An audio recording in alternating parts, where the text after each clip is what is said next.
Race fans, it's time for those most famous words in motorsports. Here to give the command to fire engines, please welcome our Grand Marshals, the Joseph family.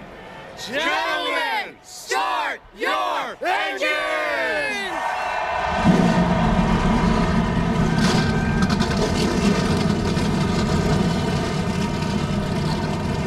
We are ready to rock in the Granite State. NASCAR on TNT puts the green flag in the air from New Hampshire after a break.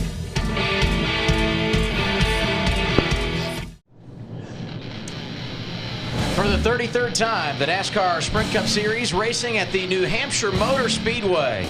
And what a gorgeous afternoon we have for round 19 in 2011. Yes, it is going to be warm up into the 90s when this race goes green, but the forecast for sunny skies all day long.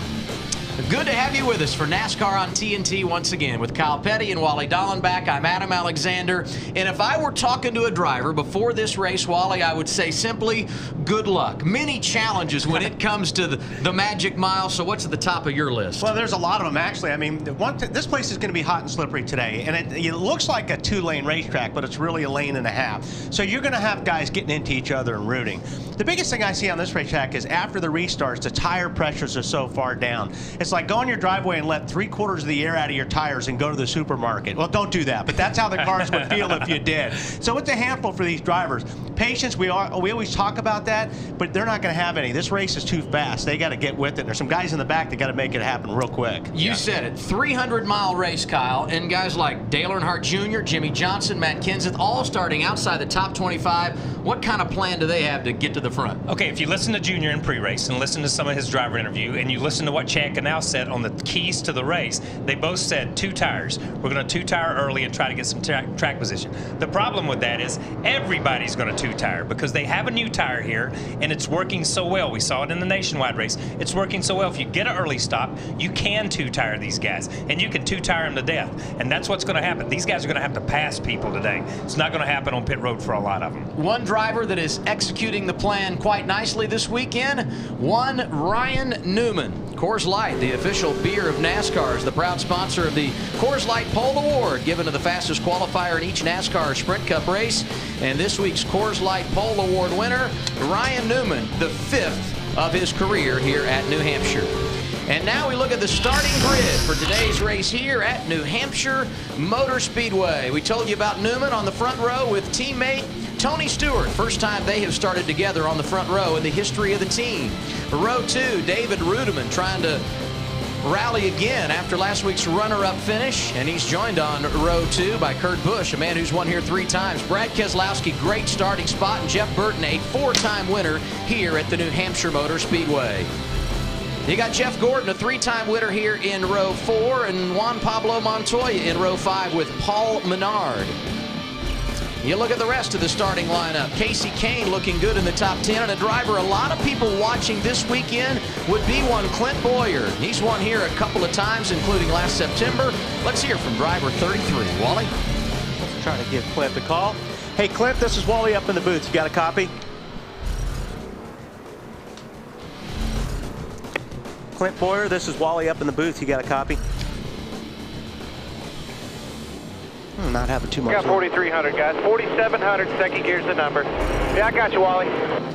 Okay, man, sorry about that. Hey, after last week, which I know was a disaster for you guys, you're coming back to a really great racetrack for you. You know how to get around this place. I guess the question is, does your car turn in the middle? Because that's what it needs to do here. Yeah, you know, that's what we were working on. Actually, as the practices went on, the second practice in the heat of the day, everybody kind of popped a turn in the center of the corner, which is very, very crucial here. But more importantly, you've got to be able to get to the throttle and stay on the throttle, and that's the biggest thing. That's the game changer right there. If we can do both, we're going to be as dominant as we've been here before. But Good Sam Chevrolet is, you know, pretty good. Just had a lot of fun this weekend. We got to make sure we cap it off with a good run here. You know how to do it at this place, Clint. Good luck. Thanks, bud. We wish Clint the best of luck here today, and we send it down the pit lane one more time before we go green, beginning with Chris Neville. Well, Adam, David Rudiman is coming off his best finish of the year, a second at Kentucky, and he and Rodney Childers really feel like this team has turned a corner. Their aero package is where they want it, and Rodney said he has really figured out what the chassis setup needs to be and how to change it. And David Rudiman has never led a lap here at New Hampshire, but it looks like today he might have the car to do that. Ralph?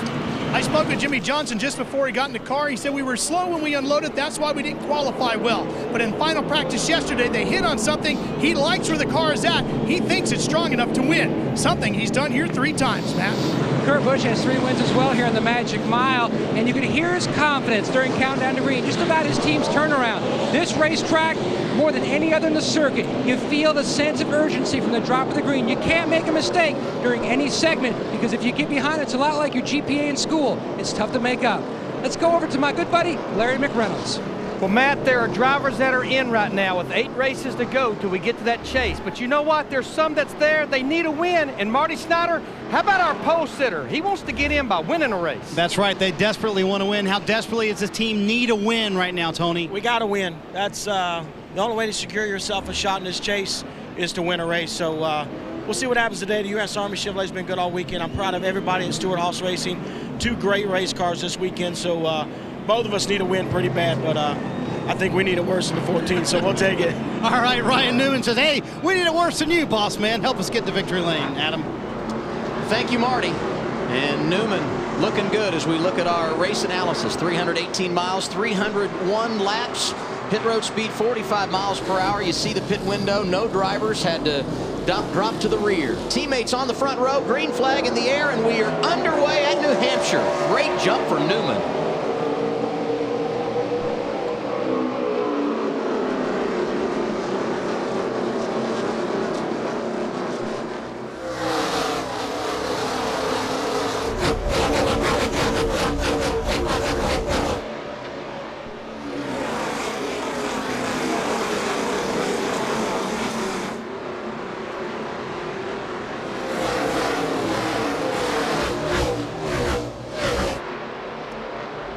Kurt Busch early moved to the inside of Tony Stewart to the runner-up position.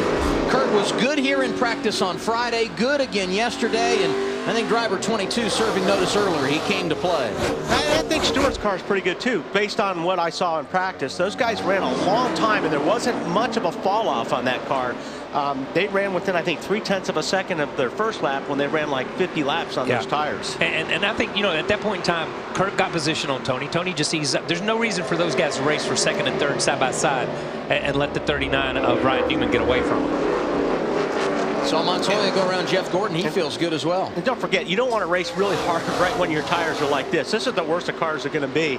As the pressures come up and the cars start to feel better, you can start making moves like Tony is right now. But that first lap or so, you're just trying to get the pressures built up in the tires. Yeah, look at how. I thought he was sideways. No, I did too for a minute. But when he comes up, you know, Tony lets him go by, lets him run a lap in front. Tony's tire pressure comes up exactly like you're saying, Wally. Comes up and he rolls through the center and drives back up under him.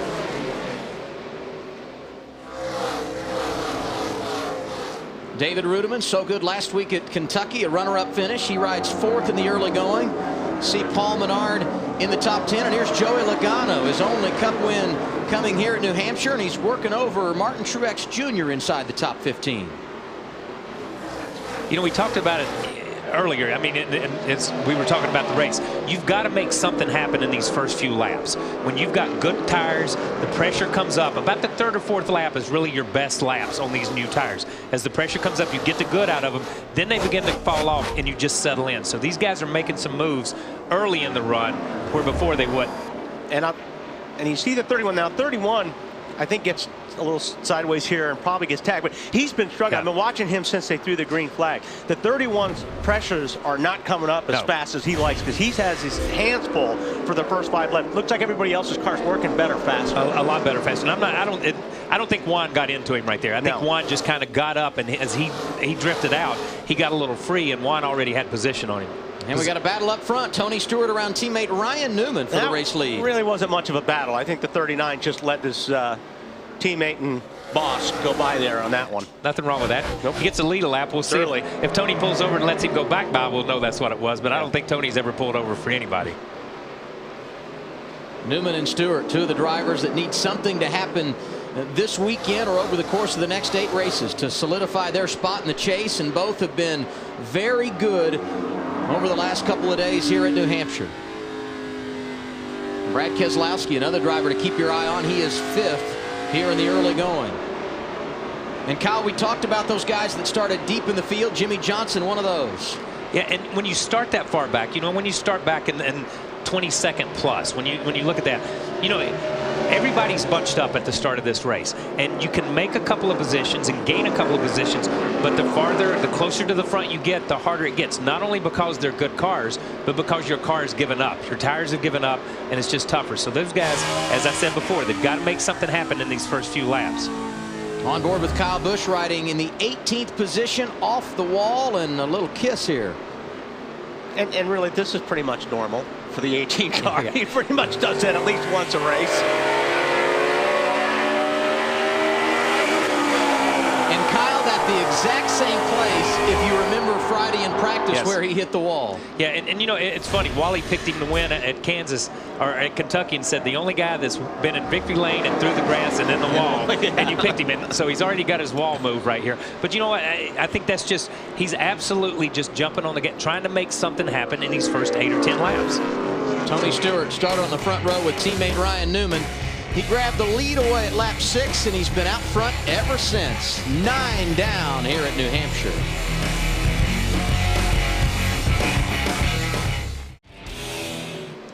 For the 8th straight time here at New Hampshire, Tony Stewart leading a Sprint Cup Series race. Took over the top spot 5 laps in and has led the last 11 circuits of the 301 that make up today's event here at the New Hampshire Motor Speedway. Right behind him, teammate and pole sitter Ryan Newman, Kurt Busch, David Rudiman, Brad Keselowski complete the top 5. And here's Jeff Burton working over Juan Pablo Montoya. This is the battle for 7th.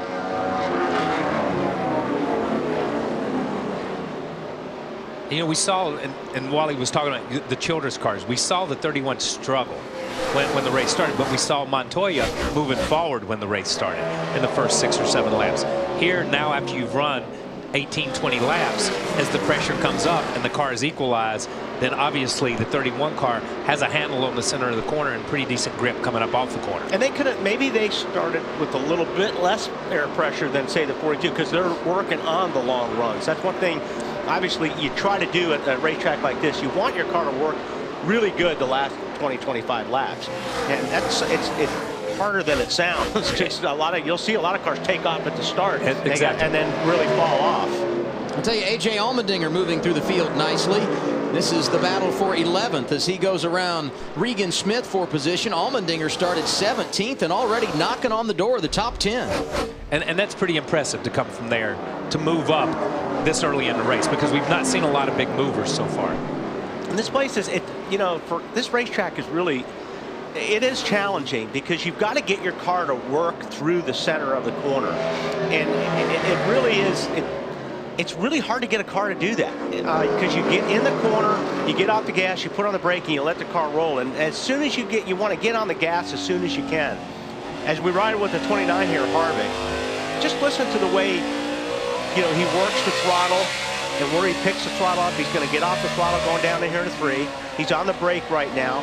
Now he's off the brake, let it roll, roll, roll.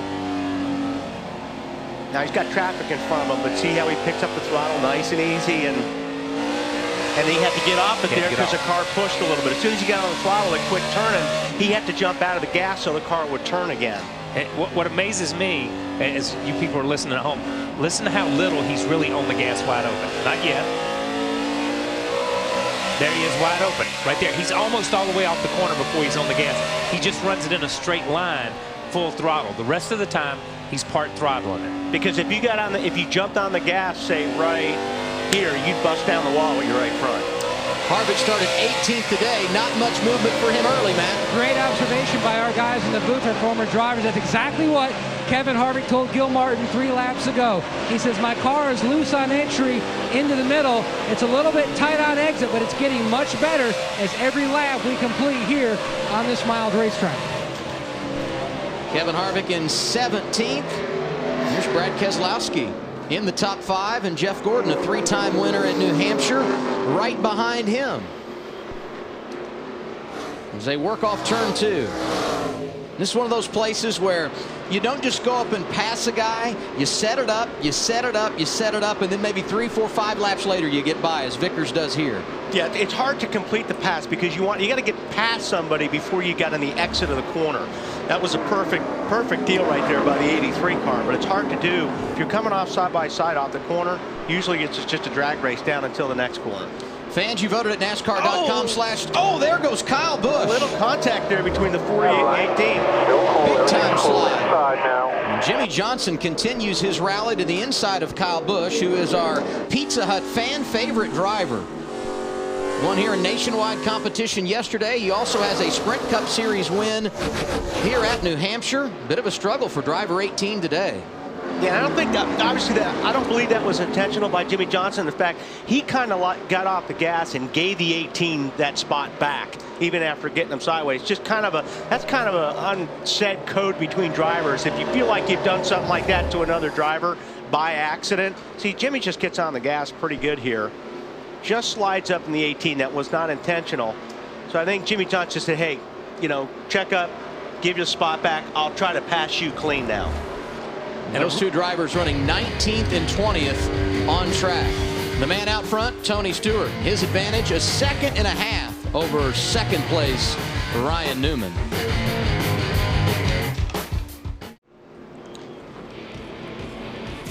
NASCAR fans voted at sprint.com/speed, and they want to ride shotgun with Tony Stewart today. So we go on board via the Evo Cam. Check out NASCAR Sprint Cup Mobile and the Evo only from Sprint at sprint.com/speed.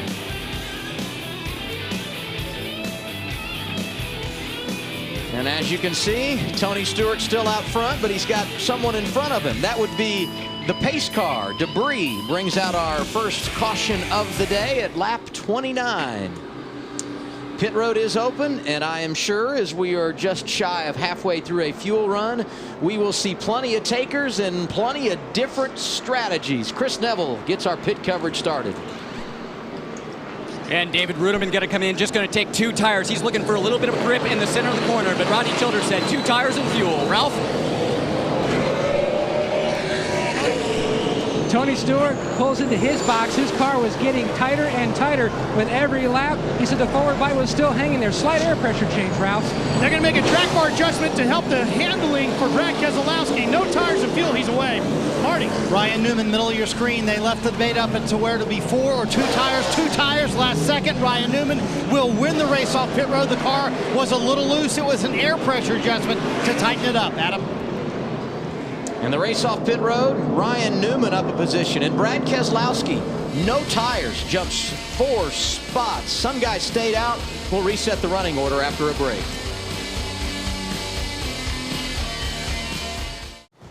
Cleanup complete of our first caution of the day, and today's green flag restarts presented by American Ethanol, American grown, American made, powering NASCAR. And this is what happened to the point leader when he made his pit stop.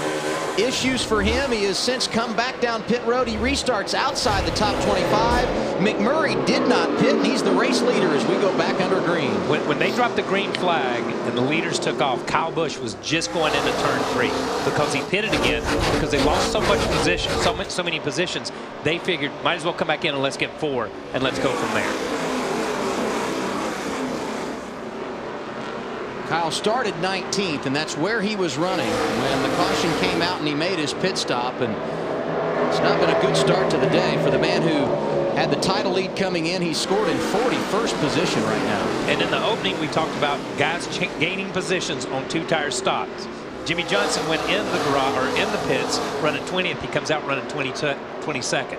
He didn't gain anything on a 2-tire stop. It's the same thing with Dale Earnhardt Jr. Those guys had already said early on, we're going to 2-tire and get positions. Everybody's 2-tiring to get that position, so nobody really changed positions. But like you said in the pre-race, all right, come in 20th, let me go out 20th or better. Yeah, he lost two spots, and you were pointing that out on the pit crew on the pre-race. And something got to step it up. Something everybody watching right here is what Jamie McMurray did. Stayed on track, did not pit, gains the race lead, and we'll see how it balances as the run continues. Right now, he's under attack by the pole sitter, Ryan Newman, who took 2 tires on his stop and trying to get the lead. And here comes that Penske bunch right behind him. Well, you know the one car is going to be better because his pressures are up already, and these guys' pressures are just coming up. Once they get up, I think they'll pass Jamie pretty easy. But it's a good strategy call. You got to roll the dice because you never know where these yellows are going to work out. It could work out for the one car down the road, but he's going to have to come in for fuel probably in about 40 laps. These other guys aren't. And there goes Newman. He's got the lead again, Marty. And that's not what the rest of the field wants to see. Once the 39 and 14 got out from everyone else, they just really checked out on that last run. A little too loose, especially early in the run for Ryan Newman. Wally talked about it at the top of the show. When you have that low left front air pressure, it's a handful. So that's another reason to take 2 tires. You avoid that problem. That left front tire, normal air pressure. You got 2 right side fresh ones on. Ryan Newman hoping he can pull away from everybody, Adam. And his teammate Tony Stewart, who was leading when the caution came back, got cycled back a bit on those pit stops. Right now he's in the 4th position. And you know, good point by Marty. Kyle said it earlier. If you're gonna pass guys, the best time to do it, and as many as you can, is the first part after you make a pit stop. The first 8, 9, 10 laps, that's going to be your best opportunity because then everybody evens out, and it's really tough to make up ground on somebody. Kurt Busch talked about earlier how good he was in practice Friday and Saturday, and he's got something for Ryan Newman. Boy, he sure does. Here's David Rudiman to the inside of Kurt Busch's teammate Brad Keselowski. That's the battle for 5th. Off of 4, the battle for the lead. Busch trying to get a nose underneath Newman for the top spot. And that's the hard part right there. Just getting out the corner. And Newman just backed off the throttle and let Kurt go. It's early in the race. And if you're going to race something like that, all these guys behind you are going to catch up to you in a hurry. So that was a good move right there. And there's a mess behind him. How about Rudiman, Burton, Gordon, Menard, Keselowski? They're all there for position. 2 guys. Look at the 31 slide up the racetrack right there. That he went in there, he got in there really hard, but the car definitely, you could see where it was losing grip and it slid up the racetrack, but it looks a lot better than it did at the start of the race. So they made some adjustments on that to help it in the short run a little bit. He started 6th, and that's where he's running right now. Jeff Gordon shown signs of being very good here today. He works to the inside of Keselowski for 7th in the running order. 24 car looks really good in the center. That car looks like it's cutting really well, and that's what you want here. See how that car roll? That's a perfect example of a car that's rolling well through the center over the 2-car Keselowski. So I think Jeff's got a good piece on him right now. I think some guys that have been impressive today, Kyle, you look at David Rudiman, started in the top 5. He's there now. We talked about Jeff Burton, and Paul Menard started in the top 10. All these guys maintaining their position early. And they're maintaining their position. And I think that's something that we don't usually see out of these guys. Sometimes they qualify real well and they drop by. But I think Paul, as we watch Paul and Brad, these 2 guys have stepped up the game. And you see Paul is rolling through the center of the corner right there. He rode right in, made the 2-car of Brad a little bit free right there. But these 2 guys deserve to be in the top 10 and can run in the top 10 now and win races. And I think Paul's not far from winning his first. And now we go down to the Toyota Torque car, and Larry McReynolds, our crew chief. One of the big topics of conversation this weekend, air pressure. Well, Adam, you've heard Wally and Kyle talk a lot about air pressure buildup. And you build so much air pressure, especially at a place like New Hampshire Motor Speedway where there is so much brake heat. These guys actually on the left side tires, they will start them as low as 8, 9, 10 PSI. You can see they almost look flat here. Now, over the course of a long run, these tires will build 15 to 20 pounds. So this is what the tire will actually look more like after a long run. And the more air pressure you build up, the better it drives to a certain point. Now, how come if it drives bad that way and drives good this way, how come we don't just start it this way? Well, the reason, the more air pressure you build, the more it becomes like a basketball. And you know what? 4 basketballs versus 4 Goodyear tires, driver's not going to be very happy. Good catch, Larry. Yeah, you know what? I am so excited to see that TNT brought over Charles Barkley to do like our pit stuff right there. Really good job, Larry. But yeah, I tell you, that was a great shot of that left front that Larry showed us. I mean, that tire looks like it's flat, and that's how it feels. Those things, I mean, it's squishy when you're driving around this racetrack at $130, $140. Big question this week about our race car drivers athletes. It appears to me crew chiefs are athletes as well. Yes, they are. Larry McReynolds playing ball and Kurt Busch playing with the field. He leads 46 laps in at New Hampshire.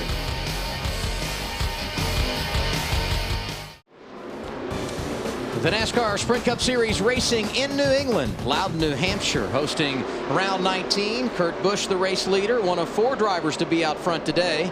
The double deuce has led 11 laps. Time now to check in on the AT&T Fastest Pit Crew Award. Here's a look at the standings following last week's race. Paul Menard, top 10 today, out front in the fastest pit crew area. Text the car number for the pit crew you think will average the least amount of time on pit road in today's race to 234-567.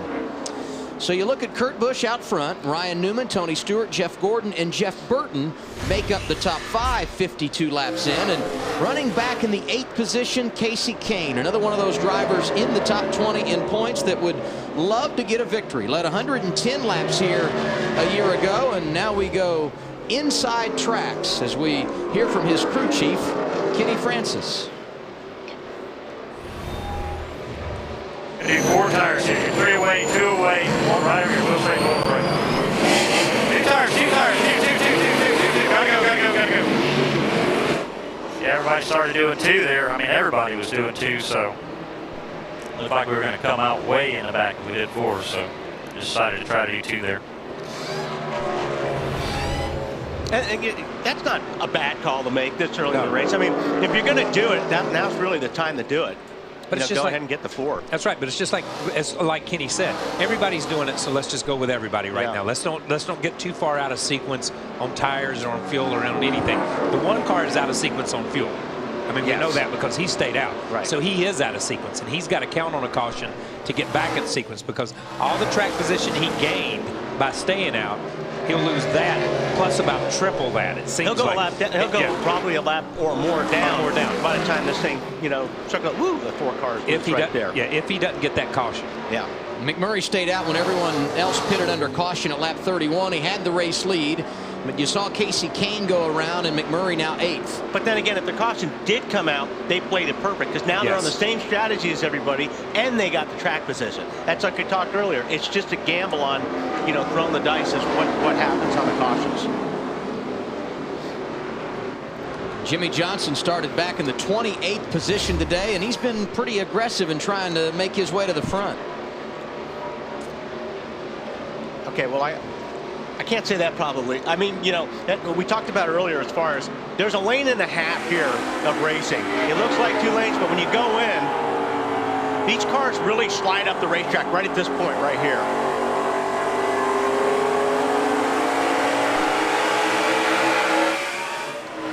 And just 1 lap later, Jimmy Johnson racing with Kyle Busch. It's actually on board with Dale Earnhardt Jr. in the 18 car. Clear. And how good a shot is that? Because every time you saw that smoke, that one little bit of blue smoke, that was tire smoke where they were into each other. Then they got off each other and they got into each other one more time and it just puffed that smoke. That was a cool shot. Dale Jr. up 7 positions from where he started, Marty. Yeah, he took 4 tires on that last stop at him. Not happy with the handling of the car. And on that little incident we just saw, he now has a left side tire rub on both tires. Steve Letarte said, hang in there as long as you can, bud. Hey, I think who's going to be leading this thing before long is Jeff Gordon. He's been cranking off some pretty good laps. I've been watching him, and his car is really good right now.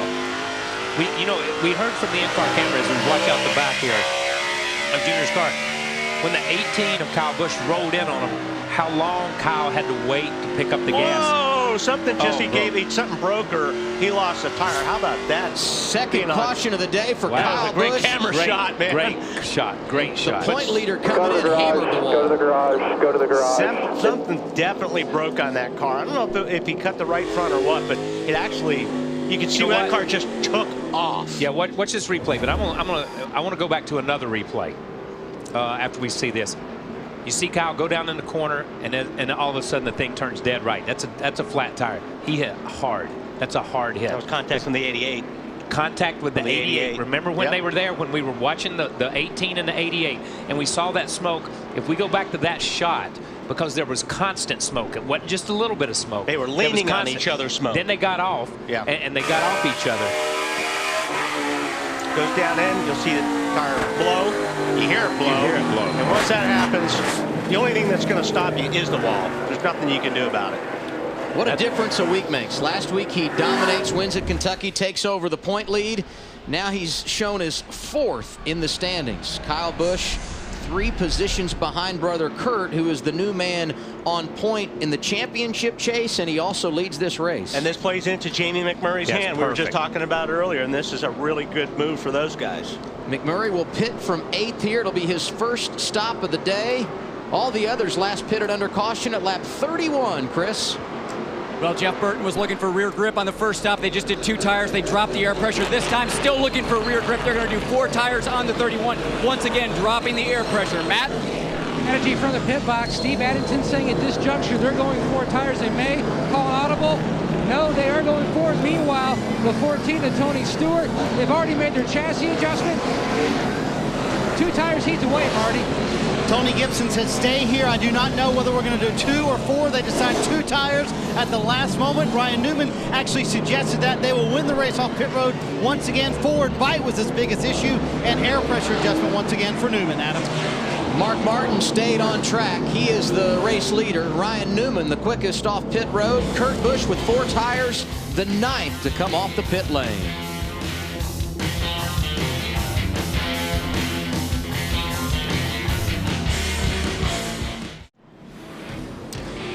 Welcome back to New Hampshire. You can log on right now to NASCAR.com/TNT Million and enter the $1 Million Fan Challenge. Make your top 10 picks for today's race in correct finishing order, and you can win up to $1 million. Got to have them in or make changes by lap 75. Mark Martin stayed on the racetrack. He is the race leader. Ryan Newman, Casey Kane, Tony Stewart, Martin Truex Jr., the top 5 as we go back green.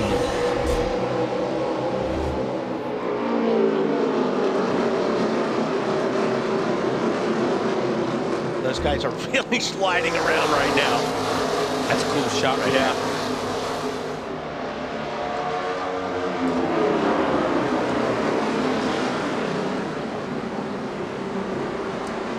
Casey Kane a little slow in that high lane. Look at McMurray. A little bit of contact there.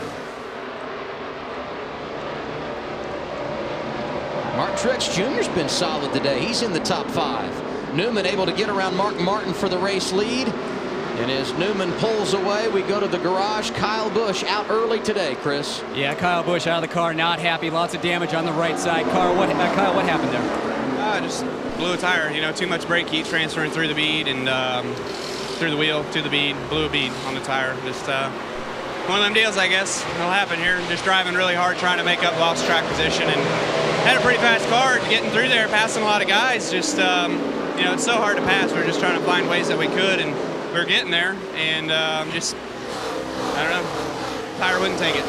Did any of the contact with the 88 help with the situation here? There's been contact with everybody on everybody out there, so nice try making a story. Well, I'll go ahead and finish the story. I think that was due to too much friction on the right front tire, in my opinion.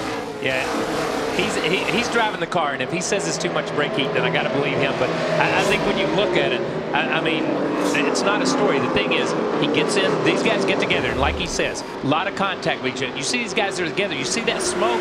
That's where they're together already. They get off each other, then boom, there's one more puff of smoke right there where they kind of get into each other. And when you run on somebody and you just lean your right side tire up against them and rub, eventually it is going to burn the bead, but it burns the outside bead off of the car.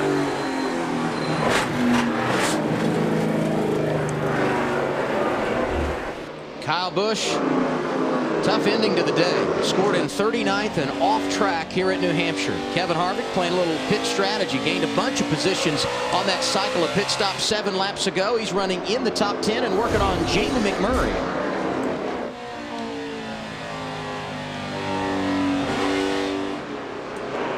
Outside.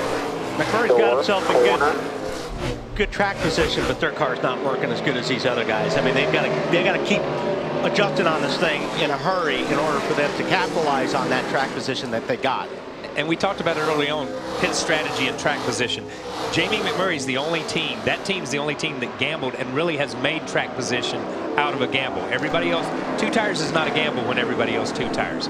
You know what I mean? Yeah. So by those guys staying out, and I think that's what Mark and those guys are looking at this time, to try to replicate and duplicate whatever the one car of McMurray did. We got David Reagan, who got his first career win a couple of weeks ago at Daytona, and Paul Menard looking for his first. Battling just outside the top 10.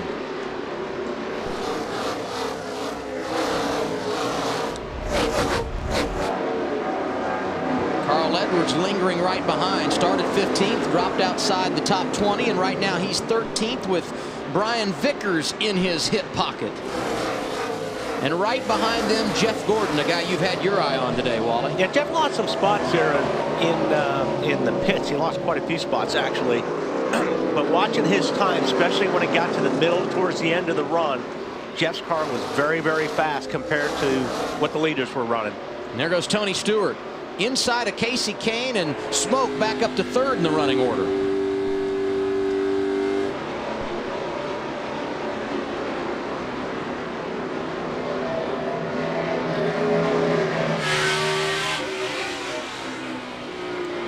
On board with Martin Truex Jr., riding in the 5th position behind Casey Kane. 5 leaders today. It's his teammate, the pole sitter, Ryan Newman, who has the field in tow right now. His advantage over Mark Martin, 9/10 of a second with 72 laps complete at New Hampshire. 79 laps in at New Hampshire. Ryan Newman, the race leader. While we were away, Tony Stewart around Mark Martin for 2nd in the running order. Casey Kane, Martin Truex Jr. make up the top 5 as we put lap 80 on the board. And back in the 27th position, Dale Earnhardt Jr. right where he started today. He's dropped to 10th in the standings. So what are they fighting, Marty? It has been everything, Adam. Dale Jr. is very unhappy with the handling of the race car. He said it's been loose for most of the day. Finally, on this most recent run, he said it's finally tight, but now it's way too tight getting into the corner. He also got on the guys, and Steve Letarte saying, we have got to stop taking 4 tires. I'm passing the same people every time I come back on the racetrack. Let's get on the same strategy with everybody else. I'm sure Kyle and Wally, that's frustrating, passing the same guys on every different run, isn't it? Yeah, especially when you pass those guys and they're taking 2 and you lose all that track position. And you know, I've been watching his times. His times aren't terrible. I mean, he's back there in traffic. So, you know, I think if they can get track position, but, you know, you say that about everybody. I mean, I'm just looking at the times these guys are running. Everybody is so close right now. But they do. In order for them to, they got to pick up 25 spots to be in the show. Mark Martin, who did not pit when everyone else did at lap 61, loses another spot. That's Casey Kane going around Mark Martin for 3rd. And Kyle, we talk about Dale Earnhardt Jr. and his situation, but so many other guys in a similar spot. Clint Boyer, Brad Keselowski, Matt Kenseth, all back deep in the field. Juan Pablo Montoya, because they lost track position and now can't get it back. And because everybody has been having 2-tire pit stops, then they can't gain it on pit road. So they have to do it on the racetrack. And honestly, you know, we run 30-some laps, 40-some laps, had a caution, then we had another caution. So it's not really got time, it's not really had time to play out that a guy that might be decent might be able to drive up a few. Right. Everybody's been on fairly equal tires for 20 or 30 laps. Talk so much about drivers that need a race win. Harvick, the only driver right now in the top 8 in today's race that has a victory this season. That bodes well for someone trying to get their first win of the year, Matt. And the big concern early on this morning for that 2019 was being just too free on exit. Right now, it's almost been the opposite. He's been free on entry, tight from the center off, and made a significant wedge adjustment on the last stop. Harvick right now is riding along the 6th position like so many other guys.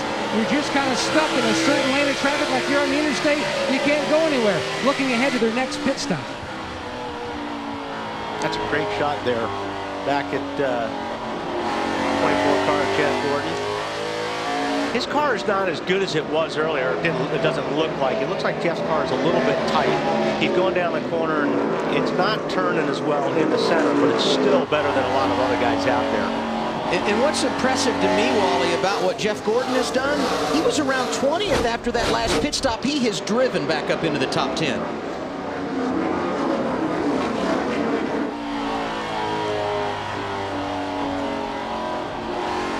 He changed 4 tires on that pit stop, and perhaps we'll see those tires winning out at some point today. And I think he's got a good enough car to get away with that. You know, they're changing 4, they've lost that track position, but the way this car is going through the center of the corners right now, I feel like that might play to their advantage a little bit later. Yeah, and it can. But we heard in the pre-race again when Larry interviewed Chad. Chad said, "Hey, that 22 car of Brad Keselowski took 4 tires, and if he'd caught 1 more caution, 4 tires would have beat the track position." And I think that's what you're seeing with the 24 right here. He's making up that track position because of the 4 tires. But it's got to go. It's got to go green for a while. Oh yeah, it's got to go. It's got to go green. They can't have cautions, and this place is notorious for going green. I think they're playing the other gamble, hoping that it goes green. Today's Goodyear Superior Performer is Ryan Newman. 2 career wins here. Got his first ever Cup win at the New Hampshire Motor Speedway. He'd like to get his first win of the year here. He's got an advantage of over a second in front of Tony Stewart, who's the runner-up with 88 of 301 laps complete.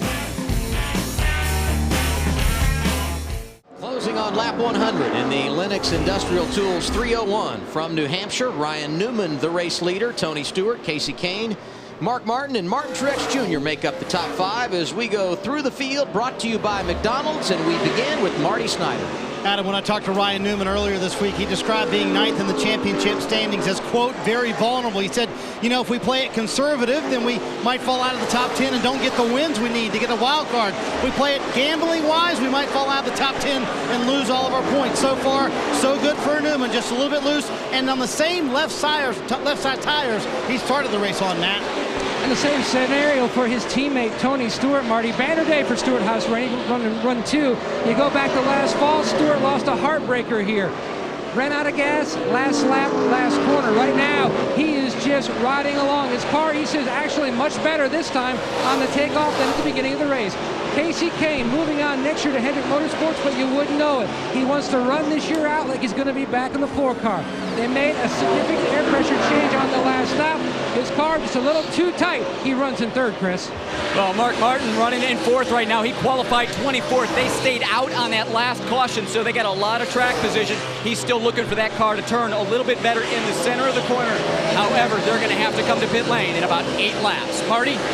Chris, what would a win for Martin Truex Jr. in New Hampshire mean? It would mean everything. He told me earlier this week, I've won in everything here except for a Cup car. I would love to win at what he considers his home racetrack. He, too, 2 tire stops on both stops so far today. Car a little bit better, a little too tight now, actually, for the first time all day, Matt. Marty, no one on the move more than Jeff Gordon, the 24 car, currently up to the 6th position. They lost some time on pit road due to taking 4 tires, and they had a slow stop on the right rear. He is quickly making that up on the racetrack. In fact, he says his car, it just seems like gets better and better through the center of the corner. Well, Jeff Burton running in 7th right now. He's got 4 wins at this racetrack. The last one came in 2000. He's got a great car today, and this team desperately needs a good result. His only complaint all day is a little bit of forward bite. Every pit stop they've made, they've dropped the air pressures in that car. He says it's getting better, but they're still looking to get off the corner better. Matt? A little tight on exit for Kevin Harvick in the 29 car, currently in the 8th position. Their agenda is simple. They don't care about finishing 5th, 9th, or 19th. They want race victories. It's all about maximum bonus points type of days. 3 wins so far, trying to gain a 4th as we inch ever closer to when they reshuffle the lineup when the chase starts, Chris. Well, talk about a gamble that paid off for Jamie McMurray. They stayed out on that first caution. Then they got that next caution just a couple laps before they needed to come in. Running in the top 10 right now. A weekend that hasn't gone well. Very frustrating both Friday and Saturday. But that one car looking to run really well right now. Matt?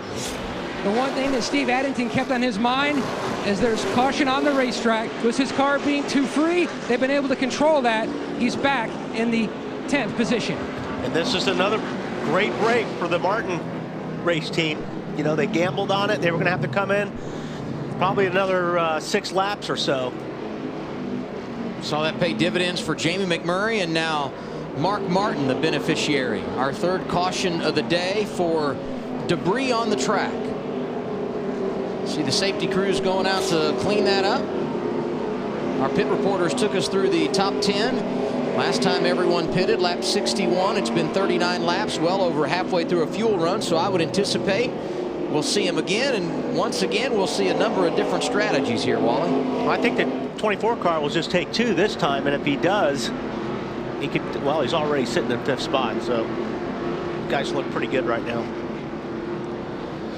And this is where you try to map it out, so when you make that last stop, you're cycling to take 2 tires or no tires for that run to gain track position. But does Mark have to take 4 now? Because he stayed out, so he can lose a little bit of that back. Pits are open. Pit stop's coming at lap 101, Chris. Yeah, this team got really lucky. You see that caution flew. All big high fives for the entire team.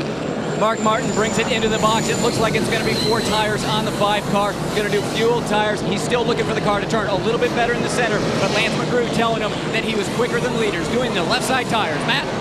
And the 4 car of Casey Kane, 2 tires, he's already away. He felt like his left sides were working well. They called an audible for Tony Stewart when he was on pit road from 4 tires to 2, knowing so many cars would be taking 2. They didn't want to lose the track position, Marty.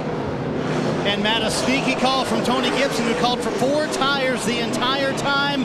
And Ryan Newman knew the entire time he was only taking 2 tires, half a round down on the track bar. They kept those left side tires on. That's now 101 laps on those left side tires. This could get interesting. Shows you how important that track position is, right, Adam? The top 10 come off pit road, Marty. All of them took 2 tires. The race leader, Jimmy Johnson, he stayed on track.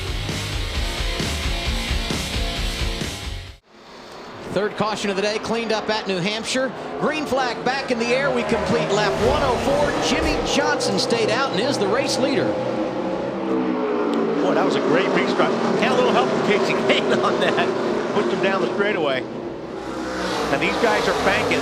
They've got to come in the 30 laps. Jimmy Johnson. These guys are banking a caution coming out in the next 30 laps. Yes. In order for this gamble to help. Yeah, the 48 car is in the same position that we talked earlier that the 1 car of Jamie McMurray is. They need that caution to keep that track position. And we are at a stage of this race where we are just due for a long green flag run. You know, last year in this event, we went 200 consecutive laps under green without a caution, and we've already had 3 in the first 106 laps here today. And he doesn't need a caution like right now. No. He needs it, you know, 20 laps or 25 laps from now. Exactly. You need to run a few laps. And at some point in time, we're going to have to go to our man Larry McReynolds. Not right now, but at some point in time to sort out this 2-tire, 4-tire. Because Jimmy has 4 tires because he changed 4 previously on the pit stop previous to this last one. And guys like Stuart Newman have not changed their left sides yet, which, if we get into a green situation, could bite them later, because they're going to have to change 4 when everybody else, like Jimmy Johnson, comes in and changes 2. So that's just, again, you never know what's going to happen on this thing. No, so it's a crazy rotation and crazy cycle, and it's the reason being Goodyear brought a new tire this year. Yeah. And it's a totally different tire than these guys have raced on. They watched the nationwide race and watched how it played out, so they're willing to go off that strategy and some of the same gambles that the nationwide guys took yesterday. Jeff Gordon managing things well today. He has worked his way back up to 7th in the running order, Matt. On the move, like you mentioned, up to 7th, like so many others in the top 10. Adam, he took 2 tires the last stop. It's not been a problem-free day, though, for the 24. We told you earlier, issues on pit road. He lost a few spots, and then he was dealing with a problem that he has since fixed by going to his backup battery. But this is some of the communication from the 24 radio. We got a problem. All the gauges going haywire. I think I've got the volts. Can you see the volts? Can you see the voltmeter? The gauges won't work. They're all at 0. Volts are showing 0, but it keeps cycling, and the thing's missing right now. Get a battery ready here, guys. Get a battery. Get a battery too, bud. See if it comes back. Battery 2.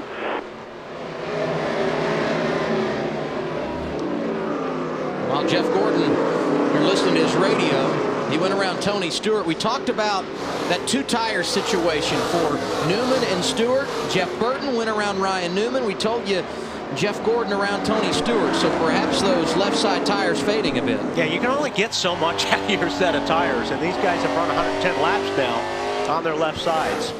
Yeah, I mean, this is a 300-lap race. I mean, we run over a third of the race on one set of tires, and that we don't hear about that. We used to hear about it at Talladega and sometimes at Daytona, yeah, but nowhere else. What do you see with Kurt Busch, Larry? Well, I like what he and Steve Addington are doing because they've been going with the 2 tires, 4 tires, 2 tires. They changed 2 on that very first caution at lap 31. Then they went with 4. And on this last caution, they went with 2 there. But I think what these guys are going to have to be careful. I don't think you want to be put in a box and then the last 100 to 125 laps have to change 4 tires. I think you want to keep fresh enough left side tires on the car that once we get to about 125, 100 to go, you know you've got one more stop to make. You can do that by just putting 2 right side tires on. Or if it's green, gas and go. Especially if it's late. We saw a lot of that yesterday in the NNS race. Yep. We haven't talked a lot about Casey Kane today. He's been in the top 10 all afternoon. This has been a track that's been pretty decent to him, and here he is going after Jimmy Johnson for the top spot. And he has run this 48 car down, but as we watch the 48 and the 4 of Casey Kane, right to the right of your screen, you'll see Jeff Burton peeking in. And Jeff Burton's not been this close to the lead all year long, or in a pretty good while, so that's pretty impressive. Burton hadn't had a top 10 since last October at Martinsville. I mean, this team desperately needs something good to happen. And Kyle, just as you talked about it, here comes the 31 joining Johnson and Casey Kane, a trio out front. And I don't know what they've changed on that 31, but when the green flag dropped at the beginning of this race, that 31 looked like junk. Yeah. So whatever they've done during the pit stops, they've done a good job, and they've got him in the right direction. And this is one of those tracks. This is probably one of Jeff Burton's best racetracks. I don't care if he came here in a wheelbarrow, he would get around this place fast. He's won here 4 times, more than any other. Led every lap here in 2000 when he went to victory lane. And he opens up the inside on Casey Kane. This is the battle for second. What are they saying in the 31 camp, Chris? Well, obviously, Jeff Burton very happy with that race car. You were wondering what they've been up to. Pretty much just dropping the air pressure in that car. And like Larry Mack was saying on the 22, they've also been going with that 2-tire, 4-tire, 2-tire strategy. That last stop, just 2 tires. Ooh, slid up just a little bit too much there in the 4 car. Wow, good job by both those guys. A little crossover move for Kane. He gets the second position back from Jeff Burton. Yeah, Jeff did a great job. He got up into Casey and then had to overcorrect and correct it. Casey got on the brakes really hard to give him plenty of room, and then he let him back in line.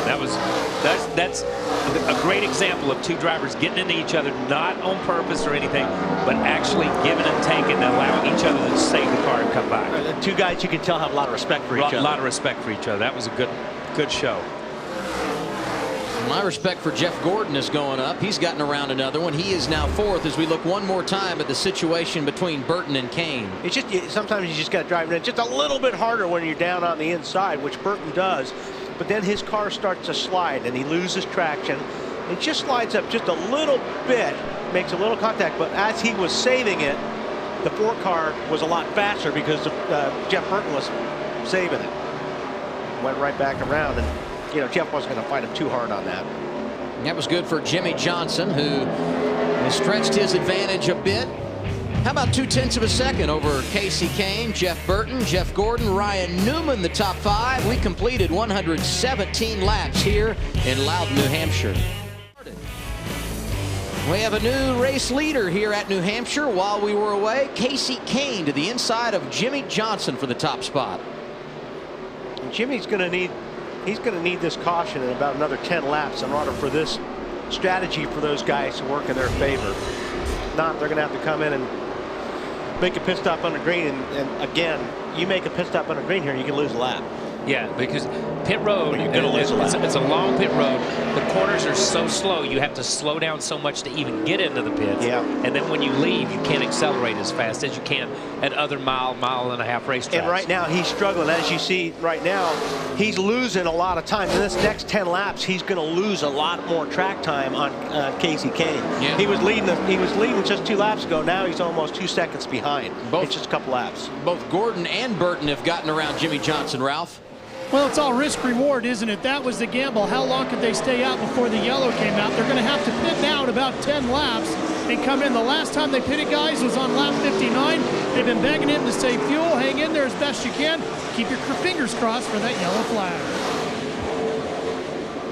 As they run on track, Jimmy Johnson is taking over the championship lead, but that will likely go away when he makes this green flag pit stop. As Ralph said, it's now around 10 laps away.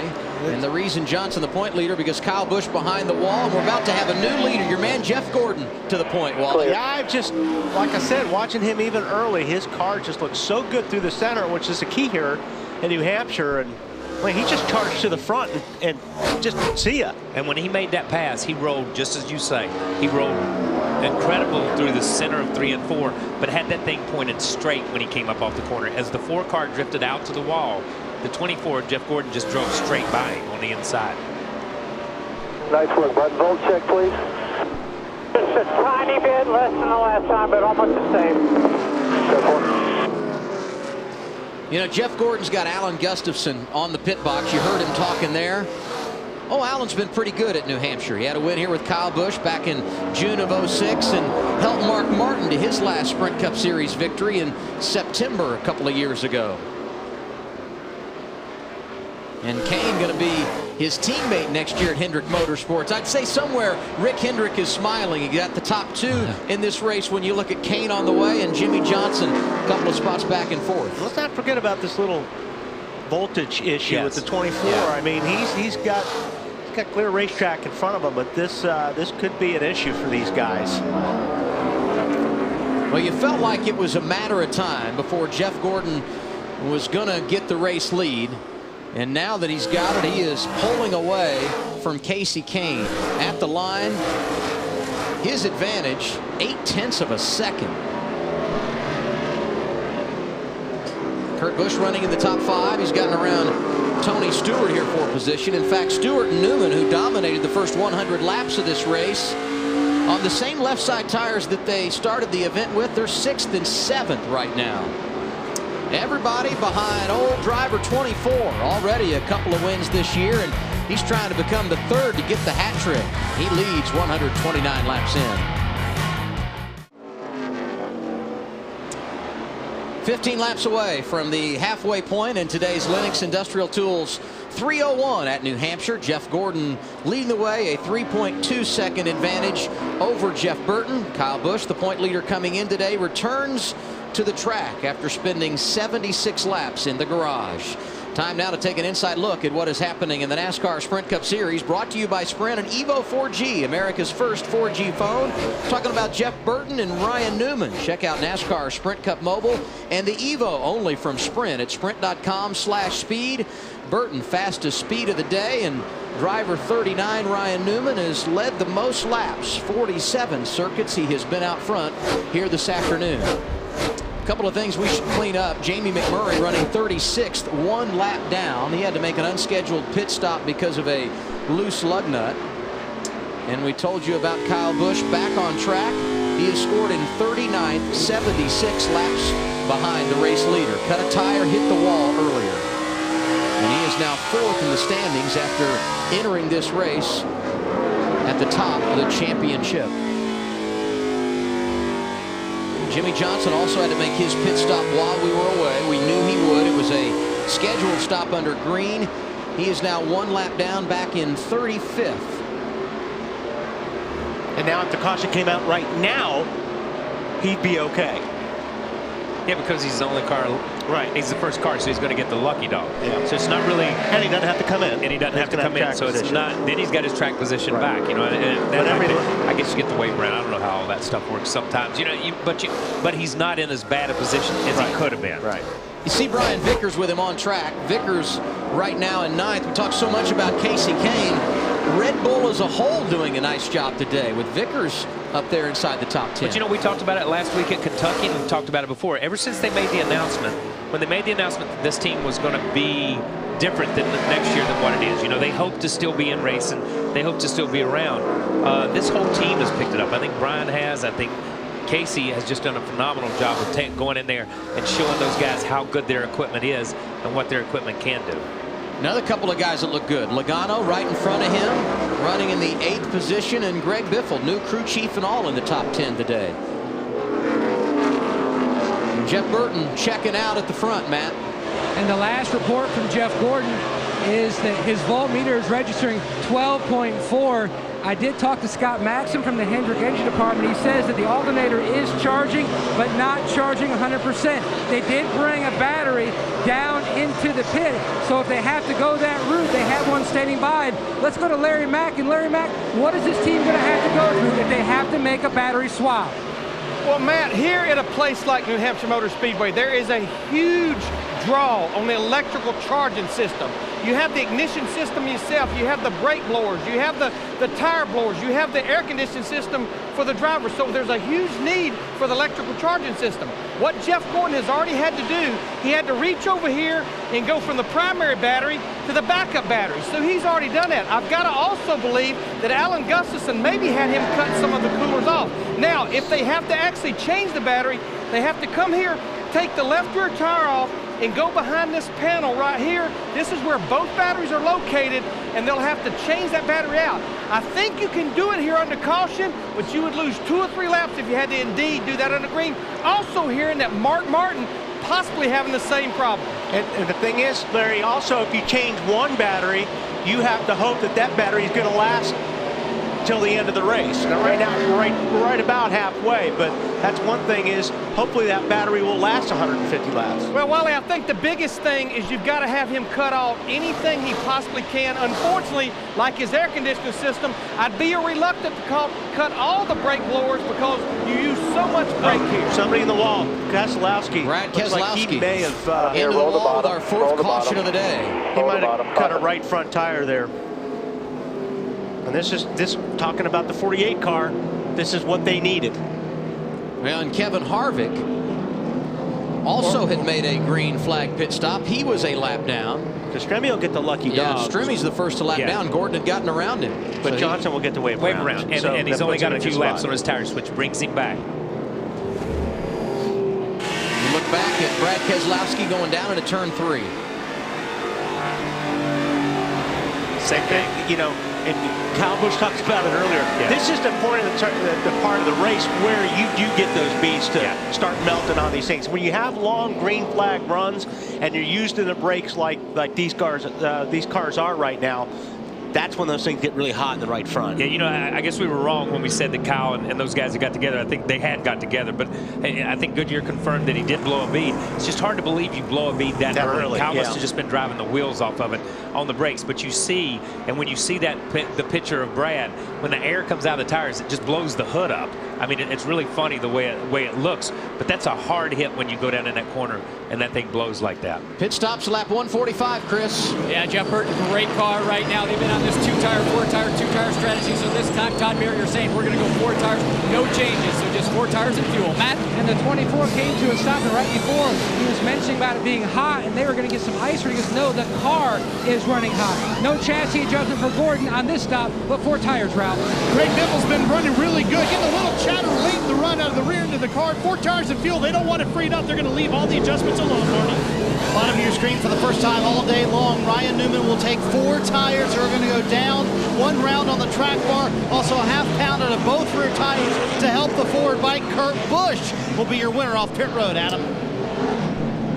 Kurt Busch taking 2 tires, Marty. Brian Vickers also gets 2. Joey Logano, pair of tires. He's up 5 spots. Brad Keselowski bringing out our 4th caution of the day. Back in Loudon, New Hampshire. Under caution for the 4th time today. 147 of 301 laps complete. And now we take a look at teams that have spent the least amount of time on pit road today. Brought to you by AT&T.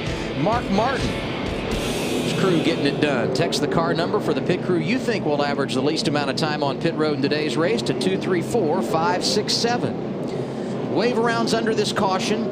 Jimmy Johnson, Jamie McMurray, and Kevin Harvick, the notables that go back on the lead lap, and when we restart, they will be 30th, 31st, and 32nd in the running order.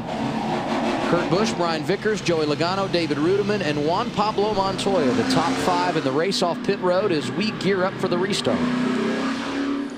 Jeff Gordon was leading this race when the caution came out. He restarts in the 10th position.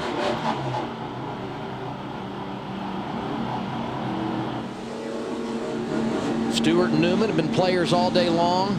The 4 tire changes put the Stewart-Haas teammates back in 14th and 16th respectively as we get set to go back under the green flag. And when we do so, we will complete lap 149, just about halfway in race 19 for the Sprint Cup Series here in 2011.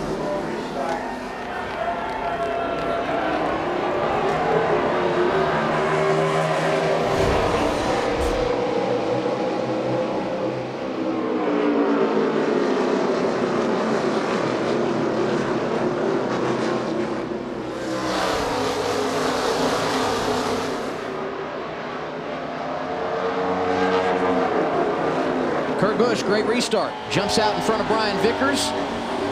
David Rudeman hops in the line behind him. How about Carl Edwards? Haven't talked about him today. He's up to 5th now. Actually 4th in front of Juan Pablo Montoya. Yeah, Carl's car was not good at the beginning of the race. I'm not sure where he's at this point, but they were really struggling. Carl had engine problems yesterday in nationwide competition here at New Hampshire. Exited early, but it would appear they've got their act together here this afternoon, Marty. I would say they're going back towards the front. A close call on pit road with his teammate Matt Kenseth. They made a little contact.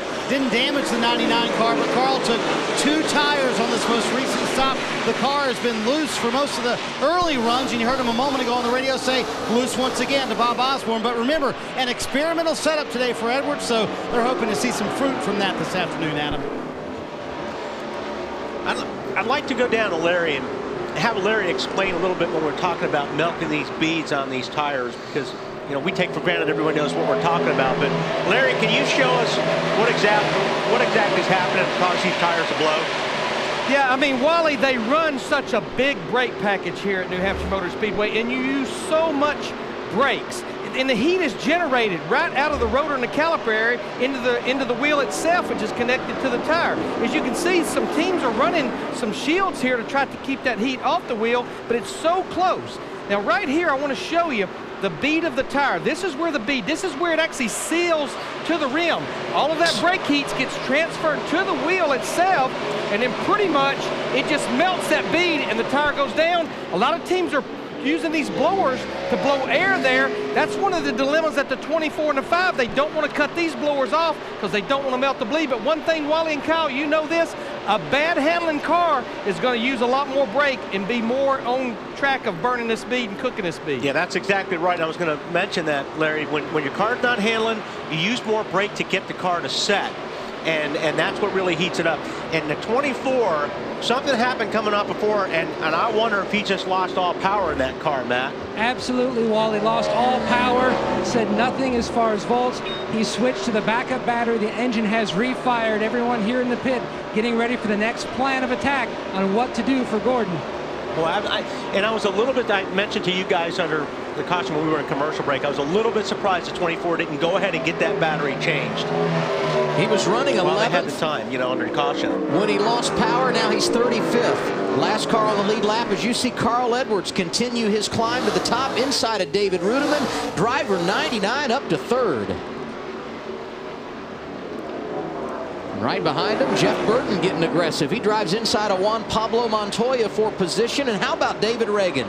First career win 2 weeks ago at Daytona. Huge emotion, and rightfully so. Then he goes out, finishes top 10 at Kentucky, and here he comes to a track where he's always struggling and doing a great job. He goes underneath Montoya trying to get the 6th position. Little confidence goes a long way when it comes to race car driving. And Reagan's run pretty good a lot this year. I mean, these guys just have never been able to put it together. Obviously, Daytona they did, and these guys have been on a roll since. And you can't overemphasize what this means in regard to the championship, Kyle. They're the only team entering today's race 11th to 20th in the standings with a victory, entering 15th in points. That's incredible. Yeah, but just as David said after Daytona, he said, I truly believe it's going to take 2 wins. I'm not sure we're going to get there on points. We need another win. But they, just as Wally said, that confidence from Daytona will carry them for multiple races. And as long as they keep running like this, they'll keep building on that confidence. On the other side of the coin, Brad Keselowski, a win at Kansas, but outside the top 20 in points, and another big hit today, Chris. Yeah, but just outside the top 20 in points, and Brad Keselowski already outside the 2-car here, Brad. Lots of damage on the right side. You were so quick early on, but then the car faded. And was that the reason why the car got in the wall? Yeah, we just didn't have very good long-run speed, and the car started to push really bad. And when you push really bad, it puts a lot of heat in the right front tire, and probably what caused it to blow out. But it's disappointing. I felt like we had really good short-run speed, like I said, and just weren't able to make the most of our car today. So we'll have to go back, work on it some more. We've been running really good as of late, so hopefully this doesn't hurt our momentum, but we just got to keep plugging away and not let this hold us back. Team Penske's been working really hard, and you see even the 22 guys over here helping, so proud to have a good team. We'll just have to keep working on our cars. Well, hopefully they can recover before the chase. And Chris, he's now 28 points outside the top 20 as Brad Keselowski, and you'd hate to see that win at Kansas go for naught. Out front, teammate Kurt Busch, smooth sailing for him. His advantage over second place Brian Vickers, 0.4 of a second, 160 laps complete here at New Hampshire. Under caution at New Hampshire, fluid on the track. That brings out the yellow flag for the 5th time today.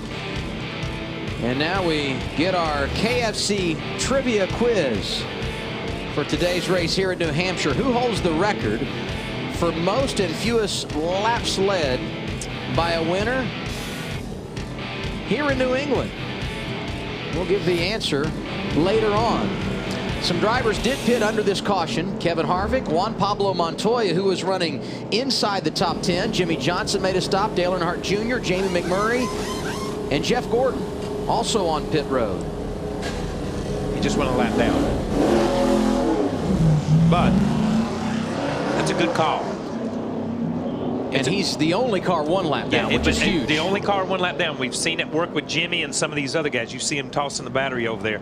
That's a good call. Go ahead and take it now, right at the halfway point of the race. Jeff Gordon in 34th, but that fresh battery may be the difference later today. Kurt Busch continues to lead. Back in a moment. Kyle Busch in the what a difference a week category. And what a difference a week makes category. Last week winning at Kentucky, here all over the place. Getting beat up a little bit by Jimmy Johnson. Contact with Dale Earnhardt Jr. He would eventually pop a tire and drill the wall. He spent 76 laps in the garage area. Yeah, now on pit road, 75 laps down. He hit everything you could hit today, including pit lane too fast. Too fast. But he did make up a lap. He was the lucky dog. Now he's only 74. No, he's back to 75. He did make up a lap, though. He's in 37th position and has dropped to 4th in the standings. Larry? Well, I'm looking at some notable drivers that pitted under this caution at lap 162. In particular, Juan Pablo Montoya, Jimmy Johnson, and actually Kevin Harvick, who did fuel only.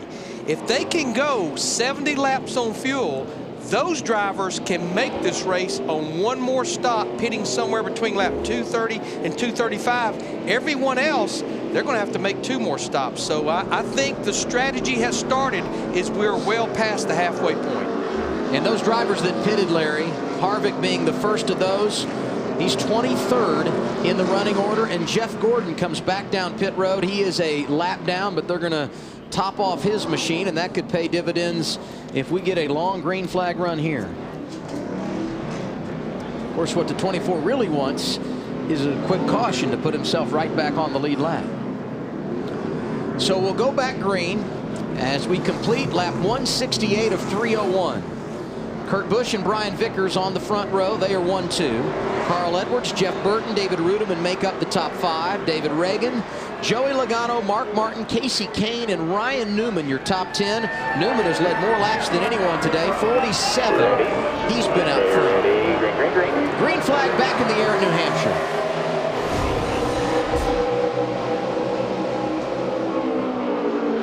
Get that caution because Gordon got a half a lap back when they took the green flag.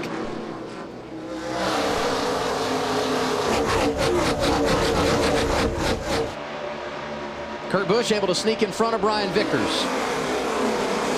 And there's David Rudeman working to the inside of David Reagan.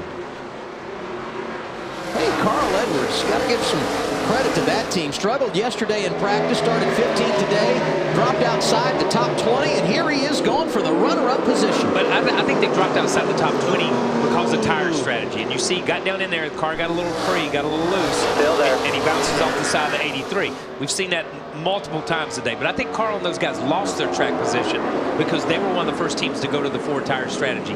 Back and forth, back and forth. Yeah, there have been a lot of guys that moved up and down the leaderboard today, and it's been very misleading because of what Kyle just documented. Varying strategies. He's not quitting on the 83 of Brian Vickers. And David Reagan feeling a little bit aggressive behind Jeff Burton as well. This from 2nd to 5th. And we got trouble. Denny Hamlin goes around, former New Hampshire winner. 6th caution of the day, and Andy Lally also spinning behind. Don't know what happened with the 11th. Andy's rear bumper's messed up. Back there. Yeah, 78 went on the apron, got into it. Hamlin was running 17th. That. The 40s or the back damage. You see Andy's bumper flopping in the breeze right there. I'm not so sure somebody didn't get into Andy and spin him after the fact, and he just spun around and gets into the 11. It's Hamlin racing with Martin Truex Jr.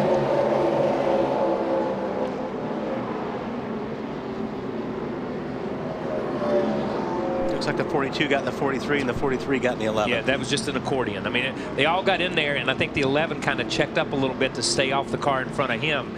And as he tries to check up to stay off the car in front of him, they all just bottleneck right there. And I don't think anybody had any place to go.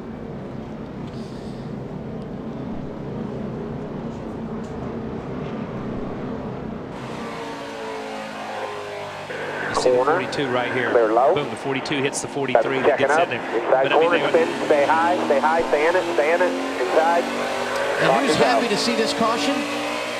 24 is very happy. Yes. Jeff Gordon back on the lead lap.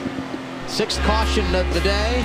172 laps complete. And Kurt Busch is your race leader.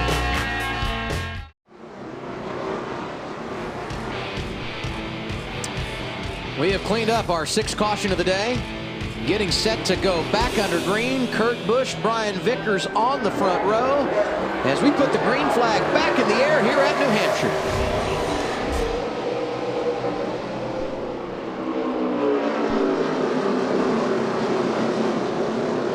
3 wide doesn't work a lot here. No.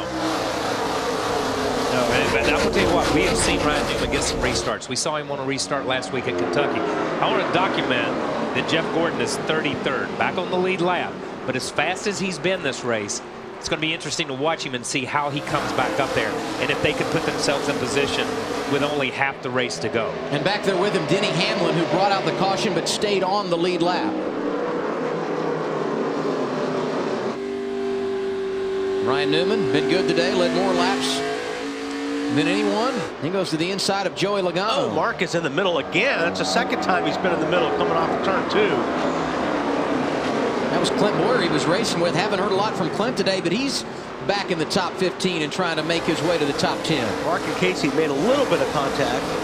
Menard, Montoya, and Jr. made it 3 wide off of turn 4.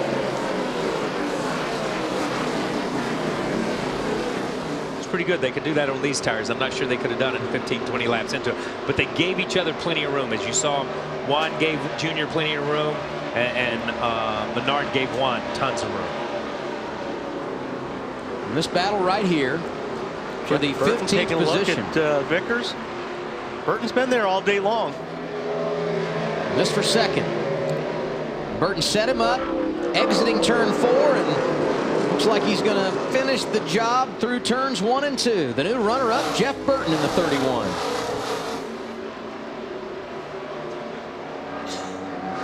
You know who's starting to work their way back to the front? Stuart Newman.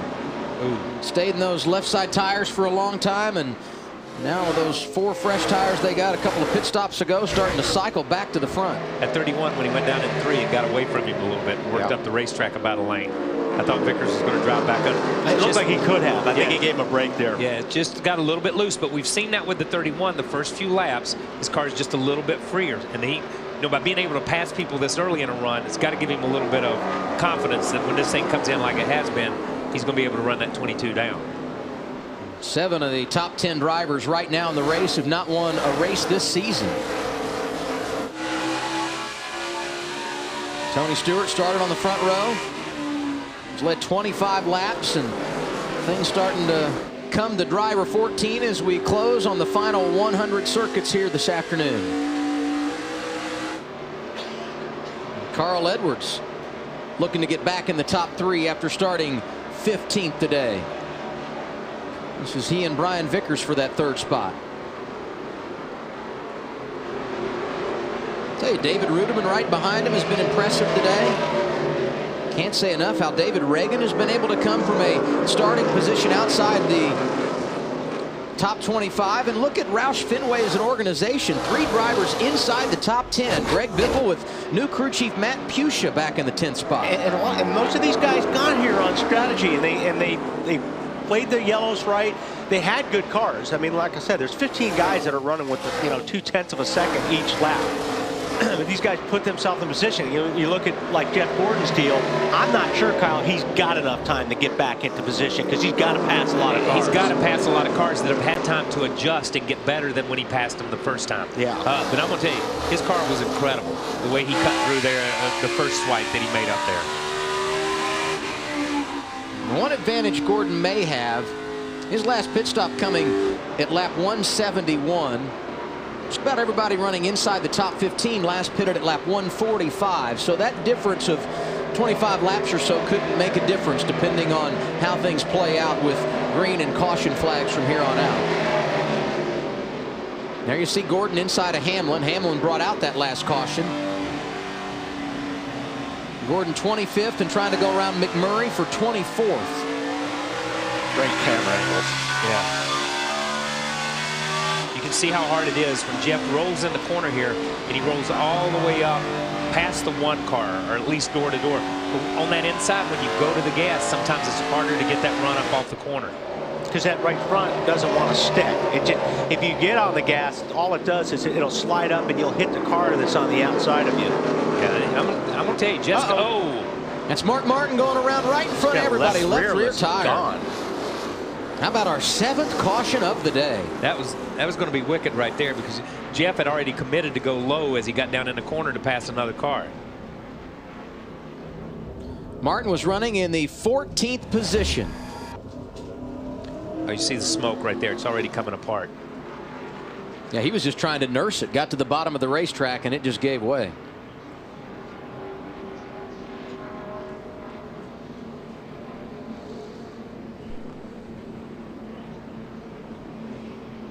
Yeah, he had already slowed down, was trying to get out of the way, trying to get down to the bottom of the racetrack and let him go around him. We may have a little. There's Mark in the center, and I was telling you he was in the middle quite a bit. These guys were bouncing off each other a lot, whether that cut the left rear or not. This was the first time. Actually, about a lap later, he was in the middle again and made some contact. Oh, because he's got no brake in that left rear. There's no tire to stop the thing. Mark just got in there way too hot for a car on 3 tires. But you saw the way it just slid that way. Now he's struggling to even get it back in his pit box. Martin making his pit stop, and you look up to turn 4. Jeff Burton going to come in. He gives up. He's a runner-up position to come down pit road, Chris. Yeah, he's just going to do 2 tires on the stop. Jeff Burton very happy with the car, but they're thinking they could potentially be having an electrical issue like we heard with the 24 and the 5. Joey Logano is in. He's going to take 4 tires and fuel. This will set them up for just right side tires and fuel a little later on. They're going to make a slight chassis adjustment. He lost a front end grip on this car, Matt. This is when Reagan's service already complete. They took left side tires this time on the previous stop. Back on 145, they took 2 tires. The car a little free on that run.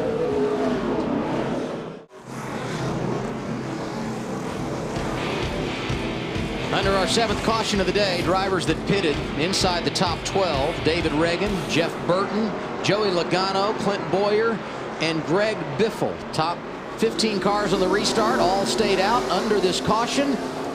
Lap 188 put on the scoreboard as the green flag goes back in the air with Kurt Busch and Jeff Burton going at it on the front row. Excuse me, Kurt Busch and Carl Edwards on the front row. There you go. Jeff Burton's won here in that 99 car before, though. Yeah, he has. He dominated in that 99 car.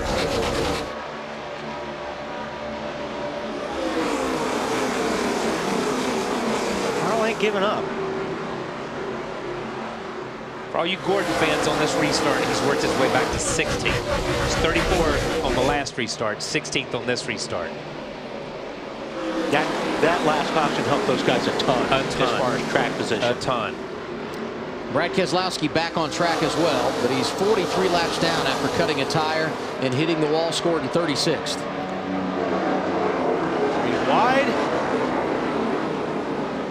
Those guys got fouled up coming off 2. Junior had a really good run coming off of 2. Passed about 2 or 3 cars back there. Talked about Carl Edwards on the restart. There goes Tony Stewart around him for the runner-up position. Ryan Newman right back there, not too far as well. Now Tony and those guys have worked their way back to the front to be able to capitalize on track position. Casey Kane, Juan Pablo Montoya, little contact there off the corner, and look at Dale Jr. right behind. He's back in the top 10. Yeah, watch 88 will just pull out and pass both these guys. Actually, probably all 3 of these guys here. Clear. 88 coming quick inside. Told you Ryan Newman starting to circle back to the front. Working on Brian Vickers here for 4th.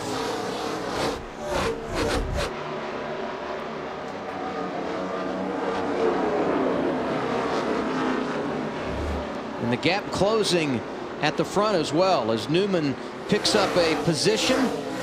His Stewart Haas teammate and owner, the boss, Tony Stewart, starting to smell the race lead once again. He has closed down the advantage that Kurt Busch enjoyed. Smoke has already led 25 laps today. He really makes good time through the center of the corner. Yeah, he was the other car that I thought was the best here. Really rolls good. You watch him roll in right here and right here. You see him pick up about a half a car length on Kurt right there. Gets it pointed straight and can get back to the gas quick. Talked about Ryan Newman starting to put things together for the late stages of the race, Marty. Yeah, Adam, he's trying to get back to the front and using his teammate Tony Stewart, as you guys mentioned, with a couple of picks to get back to the front. The problem with Ryan all day long has been the fact that the battle for the lead. How about that, Adam? Right on cue, his teammate Tony Stewart to the inside of Kurt Busch. No problems completing the pass, Marty.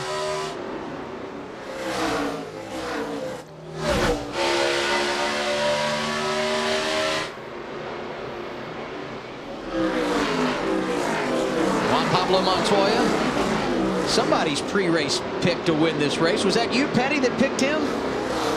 I think I chose the 42 today as my pick when you guys were laughing at me. There's the other pick.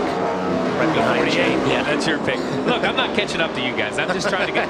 You guys get the Pizza Hut pizza. I get the box. Okay, that's all I care about. But you know, we had a period of this race where you thought, no way, are Dale Earnhardt Jr. and Jimmy Johnson going to be in contention? They both started outside the top 25, but they played the strategy game and in the top 10. We never said that. Well, did we say that? I don't think we said that. Hey, guys, I don't know who said that. I do want to add on Dale Earnhardt Jr. in the 88. We've talked about 2 tires, 4 tires. Steve Letarte and Dale Earnhardt Jr., they've made 5 trips to pit road. It's been 4 tires every time they've come to pit road. He pitted back on lap 162. He's one of the drivers, just like Jimmy Johnson that you're looking at in that 48, as well as Montoya. They can make the end of this race on 1 more stop, unlike our top 6 drivers right now. Yeah, we have to figure out. We have to figure out who's got the best left sides on their cars right now. That 88 took off right there in the middle of the corner. If you guys on that shot, he goes in the corner, and as he turns it, it rotates so fast that he had to chase it up the racetrack, which allowed the 78 to get a run on him in the middle of the corner. or this 47, 48, excuse me. Where's my head? You'll get there. 62, 31. Hut. Bingo. Jimmy Johnson up to 8th now. At one point he was a lap down, took the wave around at lap 147. Everybody chasing Tony Stewart, who leads second place Kurt Busch by 0.8 of a second here in Loudon. Tony Stewart, the race leader at New Hampshire with 99 laps to go. And that means it's time to get down to it with strategy. So let's go through the field presented by McDonald's, and we start with Matt Yoakum. Been a very good weekend for Tony Stewart in the 14 camp. On Saturday, they were P1 in the first practice. They migrated back to that setup because they were 2 free in the second, and he has been pretty much solid all day. His car a little tight through the center. They've made some small tweaks throughout the day, but his car very good on forward bite. Meanwhile, the Dodge guys, led by the Penske camp, Kurt Busch and Brad Keselowski, we've seen this year they've done so well saving fuel. Right now, they're calculating their fuel mileage to see exactly how long, Marty, they can keep the 22 out there and maybe make it one more stop. Carl Edwards trying to make a pass on Kurt Busch on that last stop for Edwards. They did take on just 2 tires, and they have to pit here in about 10 laps. About lap 2:15 is when we can expect Carl Edwards to come down pit road. He said it just takes too long for the car to come in. He wants it to be better on the initial start. Behind him, Ryan Newman with 4 tires on the last stop. They too will pit around lap 2:15. Car too loose, too early in the run for Ryan, Chris. Well, Brian Vickers, 26th in the championship. He's only got 1 top 5 this year, so they're having a great day. He's one of the few cars in my area that has been saying he's been dealing with a tight car most of the day. They did a wedge adjustment early. That didn't work. They've tried a track bar, and that seems to be working much better. They're going to try and stretch their fuel to lap 2:26. David Ruderman in the 00. They thought they unloaded really strong. However, the car has been loose most of the day. They're running up in the top 10, but he's still complaining that car is loose, loose, loose. Ralph? Well, Jimmy Johnson said he had a better race car than a qualifying car. He's got pretty good strategy, too, going right now. He's running up in 7th. He said they want to put themselves in pressure situations to get this team ready for the chase. That's what they're doing. They topped the fuel off on lap 166, and they are now ready to go, Matt. Ralph, the 2014, what a recovery. They just moved up to the 8th position. Jeff says that he's had to turn off a couple fans in the race car to try to save volts, and he is getting warm because he's had to turn off some of his driver aids, but what a nice recovery. Ralph? Well, the 42 is saving as well, Matt. Juan Pablo Montoya not saving volts, he's saving fuel in that car. They will not change left side tires anymore on that car, just some fuel and right side tires late in the race, Marty. Ralph, terrific second half of the race for Dale Earnhardt Jr. The first half, not so much, but running 10th right now. One of his last radio transmissions, he said, I like it, I just can't drive it the way I want to yet. Steve Letarte said, yet, we'll get you there. And as Larry, as you mentioned moments ago, they've taken 4 tires every time down pit road. Do they risk it and take 2 on this final stop of the day? And remember, they could go till about lap 240 before they have to stop. Yeah, I think everybody's done changing 4 tires. I want to talk about the Richard Childress Racing Group as we see 2 of them battle side by side. Kevin Harvick in the 29, Clint Boyer in the 33. Kevin Harvick qualified 18th on lap 165. He did fuel only. He's good to go on 1 more stop. But Clint Boyer, his teammate who just moved up to the 13th position, qualified 12th, making his 200th career start here. He can go all the way to lap 255. And how about the 3rd RCR man coming into play right there? Jeff Burton in the 31, made his first career start here in July of 1993. He too can go to about lap 250 to 255. So all of the RCR guys you're looking at right there, 1 more stop to get to the end. This is a track certainly that has been good to those drivers. Clint Boyer, a 2-time winner here. We've talked throughout the afternoon about Jeff Burton's success, and Kevin Harvick also has a victory at New Hampshire. And right now, Kurt Busch has his hands full because Brian Vickers and Jimmy Johnson right behind want that 4th position. I don't know if Jimmy Johnson is this much faster or everybody's coming back to him, but Johnson's making up a lot of ground. Listen to live in-car audio for all 43 Sprint Cup drivers and have live race stats at your fingertips at NASCAR.com/raceview. Tony Stewart's lead, 2.3 seconds over Carl Edwards. Ryan Newman in 3rd, some 3.6 seconds behind. Then you saw Kurt Busch in that group from 4th on back. Green flag pit stops coming up. We'll have them when we return to Loudon, New Hampshire. Under caution for the 8th time today in the Lenox Industrial Tools 301 at New Hampshire Motor Speedway. Debris on the racetrack. Tony Stewart out front, Carl Edwards, Ryan Newman, Kurt Busch, Jimmy Johnson, and Jeff Gordon. The top 6 cars on track, and this is going to figure into the strategy a little bit because there were a lot of guys that were getting ready to have to come down pit road under green as you see them go get the debris here up in turn 1. Well, this definitely helps the guys that had to come down twice for fuel. So it's going to put everybody on the same deal as far as fuel goes. It's going to be interesting to see what they do on the tires, though, here. Going to get the pit stops with 84 to go, Chris. Well, Brian Vickers saying his car's still a little bit loose. They're going to make a wedge adjustment, going to do 4 tires on this stop. But the team also saying they're going to be about 15 laps short on fuel. Matt? And Tony Stewart said his car was very good during that run. He was just babying and trying to save fuel. They're going to take 4 tires here because Jeff Gooch Patterson, the gas man, has to pack that fuel cell full of fuel. Ralph.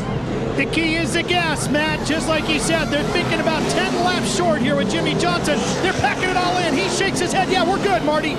Right on the edge of the window for Carl Edwards on the bottom of your screen, forced to take 4 tires because they took 2 last time. It's a wedge adjustment and air pressure adjustment. He'll lose a ton of track position. I believe there was probably fuel only on a few of those stops, Adam. And the first off pit road, indeed, Marty, a guy that took fuel only. Clint Boyer jumping some 10 positions. Joey Logano and Marcus Ambrose stay out.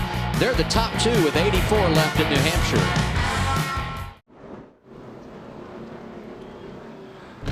NASCAR.com's ultimate tailgating vehicle is presented in part by Dodge Ram. The 2011 Dodge Ram is pulling the UTV around the country this summer. Log on to NASCAR.com/UTV to see the travel schedule and enter for a chance to win this ultimate tailgating machine. Jimmy Johnson was running inside the top 5 when the caution came out. He made a pit stop, would have restarted 19th after everyone left pit road, but they had a problem. And Kyle touched on this in the pre-race. We talked about at the beginning of the show. These guys got to stop making mistakes if they're going to win another championship. Yeah, and you watch him on the right side. It's on the left front here. As we go to the other side, he's changing the left front. And as you see the left front tire changer, he reaches down in there. Watch his left hand at some point in time here. He hits the lugs, and then he reaches back in with his right hand right there, trying to put one on. The official sees it. Not enough lugs on the left front, and that's just a mistake. These guys have made numerous mistakes. Jimmy drives his rear end off to get in position. The strategy works, but they lose everything on pit road. They won 5 consecutive championships because they never beat themselves. 2011, they always beat themselves. And Chad said it in pre-race. We've got some weak links, and we've got to fix them. And that's one of the ones that they've been working on. And they've been working really hard on it. You got to give the guys credit. They stay extra, they work extra, they're working hard. It's just not panning out for them on race days right now. Joey Logano, Marcus Ambrose did not pit with all the others at lap 217. They're on the front row for the restart with 80 laps remaining at New Hampshire. This is where you start seeing a little bit more contact on this part of the race.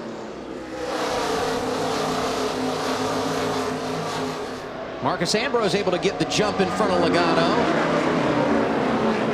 Boyer was the first off pit road a moment ago, but he took no tires in that cycle of stops.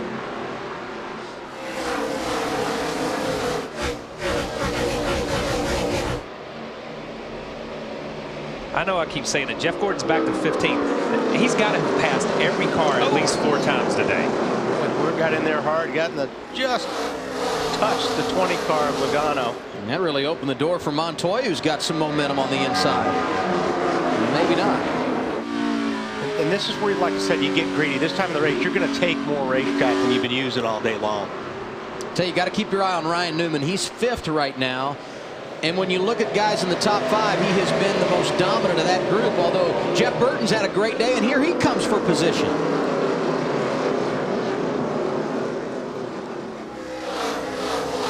Newman's got a little bit better exit off of turn 2, keeps the spot. There's Greg Biffle right there in front of Tony Stewart. We hadn't spoken about Greg Biffle hardly at all. All of a sudden, these guys are in the mix. And on a day when strategy has been so big, 2 tires or 4, no tires, a new crew chief and Matt Pusha doing a very nice job of managing the afternoon for Biffle. Oh, wrecked out. Big trouble, front straightaway. That's Brian Vickers, who looked like he got a piece of the wall. Jimmy Johnson able to drive through behind. He was back there after having to make that second trip down pit road. Vickers spent a lot of today inside the top 10, was running 22nd when he got the wall here. Now we take a look at what happened. He's down on the flat right there. Oh. Teammates. Yeah, they just, that's a hard one. I mean, there was no, he's on the inside. Maybe, I think Casey just ran. Well, Casey just looked like he ran out of. Casey really had the 36 up on the high side right there, and he was already leaning on the 36. Yeah, Casey's trying to get off the 36, and I don't know how you could, not like you could do there. You know what I mean? Mark Martin has gotten the free pass 2 cautions in a row, and he is now back on the lead lap after being 2 laps in arrears. I'm not sure Vickers knew that there was somebody on the outside of Casey either.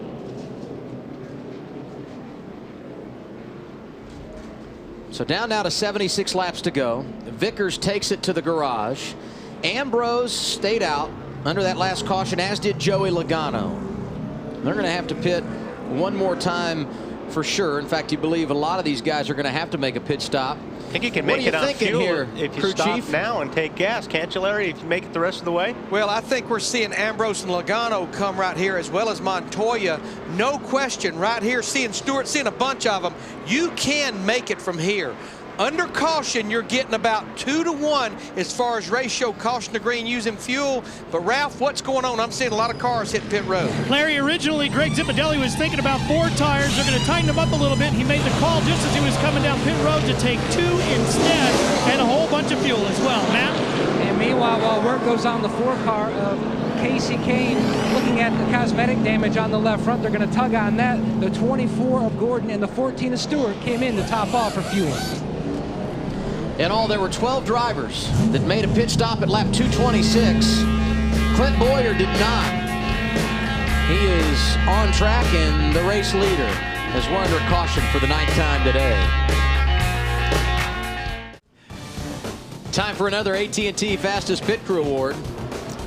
And the update has Ryan Newman spending the least amount of time on pit road today. Use your AT&T phone to get updated standings following the race by texting the car number you think will be quickest to 234567. When prompted, reply OK to receive updates. Back under green, Clint Boyer and Ryan Newman on the front row.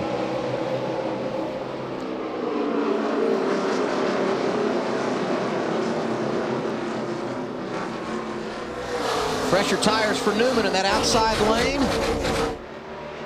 See if he can make it stick going into turn 3.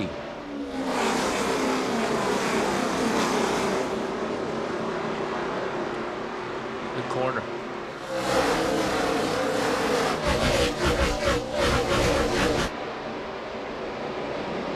Jeff Burton making a move on former teammate Greg Biffle.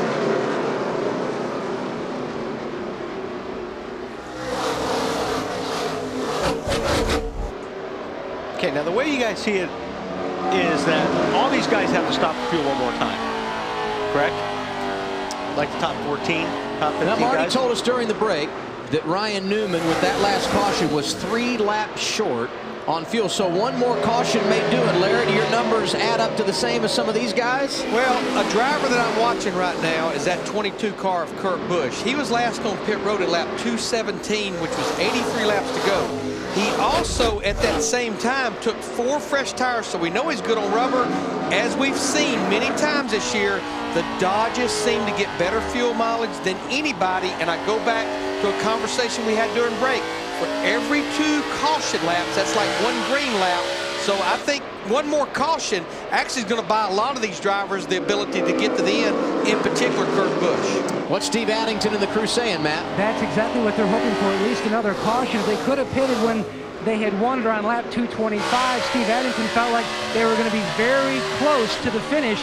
Now he's telling Kurt, we are about 5 laps short. Conserve all you can. Okay, but now, Kyle, I think Stewart, Johnson, those guys back there, Jeff Gordon, those guys all can make it. I think they're good. Green. I think they're good going green, running hard going green, without cautions or anything. So you got 2 totally different strategies going here with the top 14 compared to some of these guys that are, back in 16th, 18th. Stewart's back in 23rd right now, but they've got plenty of fuel. Now Greg Biffle making a nice rally late. He gets to the inside of Clint Boyer. Biffle now running as good as he has all afternoon in the runner-up position. Boyer back to third. Tell you what, that new crew chief deal panning out pretty good for the 16 bunch, Ralph. Yeah, it really is. And remember, they're really points racing. They want to make sure they get themselves in the chase. And I talked to Matt Pusha just moments ago about their fuel. He said we're about 8 laps short. So they're going to really take a look at that risk-reward because they've got to score points if they want in the chase. They're 13th in the standings as they run on track right now, 26 out of the top 10. A victory would put them in wild card position. So you've looked at who's in the top 5. Carl Edwards running 6th. Dale Earnhardt Jr., who struggled early, was 7th. Hamlin, Kenseth, and Smith make up the top 10. As we ride on board with Kurt Busch, we remind you the Coca-Cola in-car camera on Race Buddy lets you ride shotgun with the Coca-Cola Racing family of drivers. Check it out on NASCAR.com's Race Buddy. Kurt Busch delivering for the fans. Working over Clint Boyer, this for 4th. And there's Dale Jr. looking good in the late stages of the race. Around Denny Hamlin to 7th. And we saw Denny last we mentioned Denny and saw him. He was set backwards in the middle of the racetrack. You know, and that team's recovered, and their strategy right now, whatever they've played out all day long, is put them in 8th position. Well, and give credit to the crew. When that caution came out and he got turned around, he never lost a lap. It's back at lap 172. And in that same cycle, Jeff Gordon got the free pass under that caution, and we have documented throughout the day what a nice job his team has done. He's 16th right now. Greg Biffle not happy with running 2nd. He is knocking on the door of the race lead with 64 laps to go.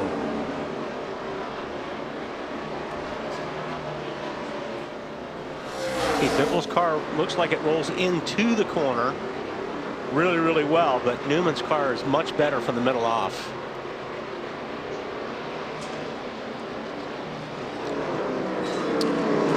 Regan Smith had his best qualifying effort here at New Hampshire. On Friday afternoon, started 11th, and they have fought it all day long, and now in the top 10 in the late stages, Larry. Yeah, another driver I'm looking at. How about J.J. Yeagley in that 38 car? He's in this car because Travis Quapple was going to be at Iowa for the NASCAR Camping World Truck Series race. Obviously, Travis did not run that race because Todd Bodine got in that truck.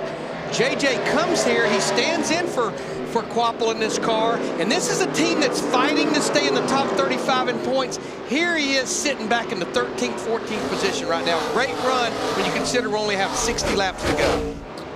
In trouble, Jimmy Johnson, the 5-time champion, turns around 10th, yellow flag of the day. And this is going to help everybody that wants to save fuel. And you certainly could make it from here if you came down pit road.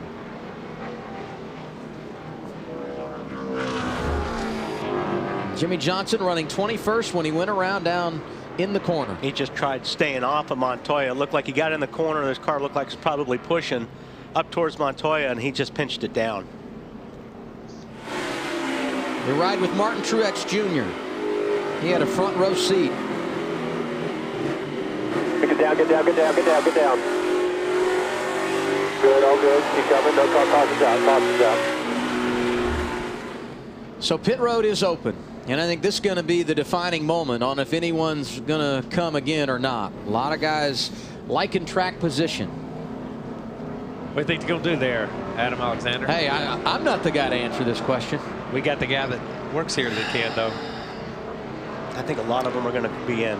And how about we start with the guy who's running in the 2nd spot. Greg Biffle in, so is Jeff Burton, Chris. Jeff Burton going to do 2 tires and fuel. They were going to be 7 laps short, so they didn't think that they were going to get the 15 laps of caution that they would need. Also the 33 in. Ralph? Matt Pusha getting right into the strategy early on here, showing his stuff as the new crew chief for the 16. He said, just put fuel in it, guys. Let's save that last set of right side tires for later if we need it, Marty. Dale Earnhardt Jr. Pitts giving up a top 10 position. He said it's just chattering the right rear of the car the entire time. He said we can't get the balance exactly like I want. A wedge adjustment, trying to tighten that car up. 2 tires for Jr.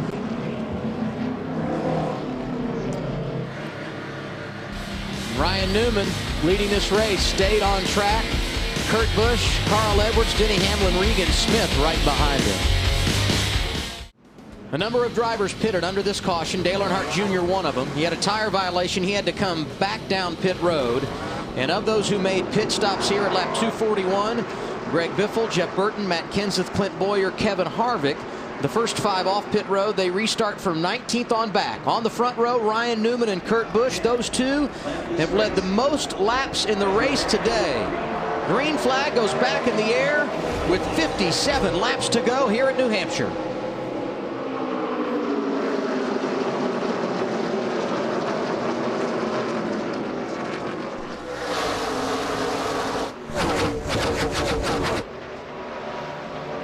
That penalty for Dale Earnhardt Jr. tail end of the longest line. He's back in 33rd now. As we got 4 cars you could throw a blanket over at the front of the field.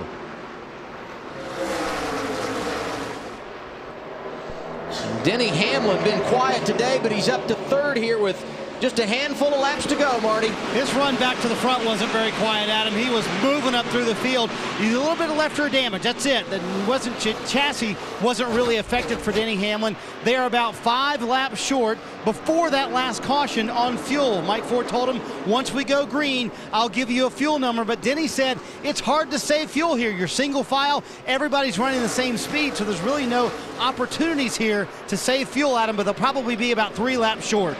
Kurt Busch sees the door open on Ryan Newman. 55 to go, and this the battle for the race lead here at New Hampshire. Who are you watching, Wally? I'm watching the 24 car. I just think he's in the best spot right now to me. He's got a great car. He's got all the fuel he needs. So you're saying the 22 going around the 39 here could be a moot point? Well, yeah. I'm not sure. The 22 is shutting his car off under caution. So obviously he's thinking that he's got a fuel issue. So, I mean, if it comes down to having to save fuel, these guys are in big trouble. Kurt Busch unable to make the pass so far, but he has looked good driving inside of Ryan Newman the last couple of laps. And Ryan Newman looks really good off the exit of the corner, Marty. And he's having to drive so hard, Adam. After restarts, this is where the 39 of Ryan Newman is the worst. Takes about 10 laps for his car to come in. Even after a caution like we just had, it takes a while for it to come in. So he's having to drive extra hard. No shot of Newman saving fuel, and they're still just a little bit short as well, Adam. The 24 car is 10 laps better on fuel than the 4 cars in front of him. And he just backed off right there and let those guys kind of find their place back and get in position. He's just waiting for him to get lined up at this point in time. Because I'm telling you, he's passed every one of these cars at some point in time in the race. Yep. And his car is better than all these guys in front of him. Ryan Newman continues to hold off Kurt Busch. Dale Earnhardt Jr. has been back and forth throughout the field today, and we told you a tire violation when he came to pit road a while ago.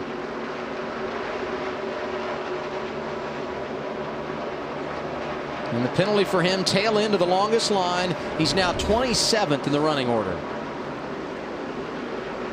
Back to the front. Ryan Newman continues to hold off Kurt Busch. Carl Edwards tucked in 3rd as we have 51 laps to go. Big time problems for the point leader coming in today, Kyle Busch. He has dropped back to 4th in the standings. Carl Edwards, as of now, the point leader, and Kurt Busch 2nd as he tries to go after the race lead into turn 3. That 22 gets a really good straight run up off the corner, but when he drove down in 3 there, the car washes up. He loses the nose a little bit behind the 39, which opens up the door for Carl Edwards. Yeah, it killed the 22's momentum, and now Carl Edwards in the hunt. And Jeff Gordon continues just to lay back behind this bunch, as does Denny Hamlin. Kyle, you pointed out all the cars that Jeff Gordon has passed today. What about Jamie McMurray? I mean, this guy has had his fair share of problems, but a couple of strategy moves, and here he is in the top 10 late in the race. I think his crew helped him pass most of those cars today. Yes, he did. Yes, it did. You know, he had this strategy that worked early on in the race when everybody was trying to do 2-tire stops. Those guys gambled, stayed out, caught a caution, and it's cycled back through. And right now at the end of the race has put him in a good position for a finish. Joey Logano's wearing him out right now, though, so let's be honest. Joey's had a great run here today. What's the latest in the 24 camp, Matt? Fuel a concern for the top 4 guys, but The man running in 5th, Jeff Gordon, Alan Gustafson told him under the last caution, we needed to save just a couple more laps. We did it with this caution. Now, no word, though, if an overtime situation of a green-white checker should factor in, so this could still get dramatic at the end. Bobby Labonte was 4th at the season-opening Daytona 500. Hasn't had a top 10 since, but the 2000 champion running in the 10th position right now. Good to see that 47 bunch enjoying a nice afternoon. Another guy we haven't really mentioned is a 51 car, Landon Castle, sitting in the 13th spot today, having a good run. Working on a career best. Talk about a team that brings their lunch pail to the racetrack every week. He certainly would fit that category. There he is in the 51 car. Just in front of him, Juan Pablo Montoya, a driver who's been good here throughout the weekend.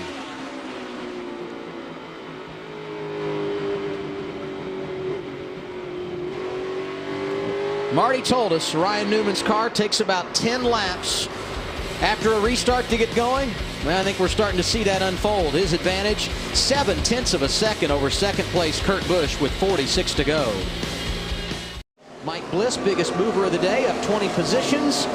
And Tony Stewart has the fastest lap of the afternoon here at New Hampshire. And that is appropriate because during the break, Kyle Petty, you said, here comes smoke. Yeah, he is coming. I'm telling you, he left one pack and ran down the 20 in the one car and drove right past those guys. And he's closing in on Jeff. And I thought Jeff was going to be closing. Because he has just been the dominant car for me, watching on the times and watching what he's done on the racetrack. He's had a phenomenal day, but Tony is putting himself back in position. Yeah, if Jeff's strategy was, I'll wait till these guys run out of gas, you better not look in the mirror. Yeah. Because the 14's got enough fuel and is really fast. Yeah, the 14 and Jeff are on the same fuel strategy now. They pitted at the last time on the same lap, and I'm telling you, man. The last time anyone was on pit road, lap 241. And of all those guys that came in, Jeff Burton running the highest of that group, and he is 17th right now. So that strategy as of now is not played out, and certainly depending on how this race finishes and if we were to get green-white checkers and that sort of thing, it may pay off. There's A.J. Allmendinger. Had a pit road issue earlier. You see the damage on the right front. That after he had driven up toward the top 10, and his team has stayed after it, and he's trying to get inside of the aforementioned Burton for the 17th position. And so many times we focus on the leaders of these races, and when they're running single file, as you see the 11 car for 3rd place here drive by the 99, and then the 24 try to take a peek inside. But these guys race their guts out for 12th and 13th. Up there. And there's Tony, right? And you know, Jeff's going to have to go now. I think he realizes that if he's going to have the shot of winning this race, he's got to stay ahead of that guy that's behind him right now, the 14. Denny Hamlin up to 3rd. Jeff Gordon now 4th around Carl Edwards. And here comes Tony Stewart, Matt. And when you look at Tony Stewart's racing resume, 8 of his 39 wins have come in July. He's won a couple fuel mileage races, Kansas and Pocono. But on that last stop when he topped off, Darian Grubb told him, you're going to be outside the top 20, but you're good to go on fuel. Drive as hard as you want. Think about what happened here last fall, guys. He ran out of gas in the last lap, last corner. If any place owes anybody anything, which it never does, certainly the Magic Mile owes Stewart a W.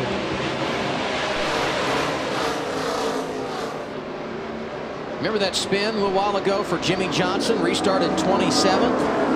How about this? Driver 48 up to 12th. He's made some hay late in the race. And he can salvage something out of this. You know, he can come back and have a good solid finish.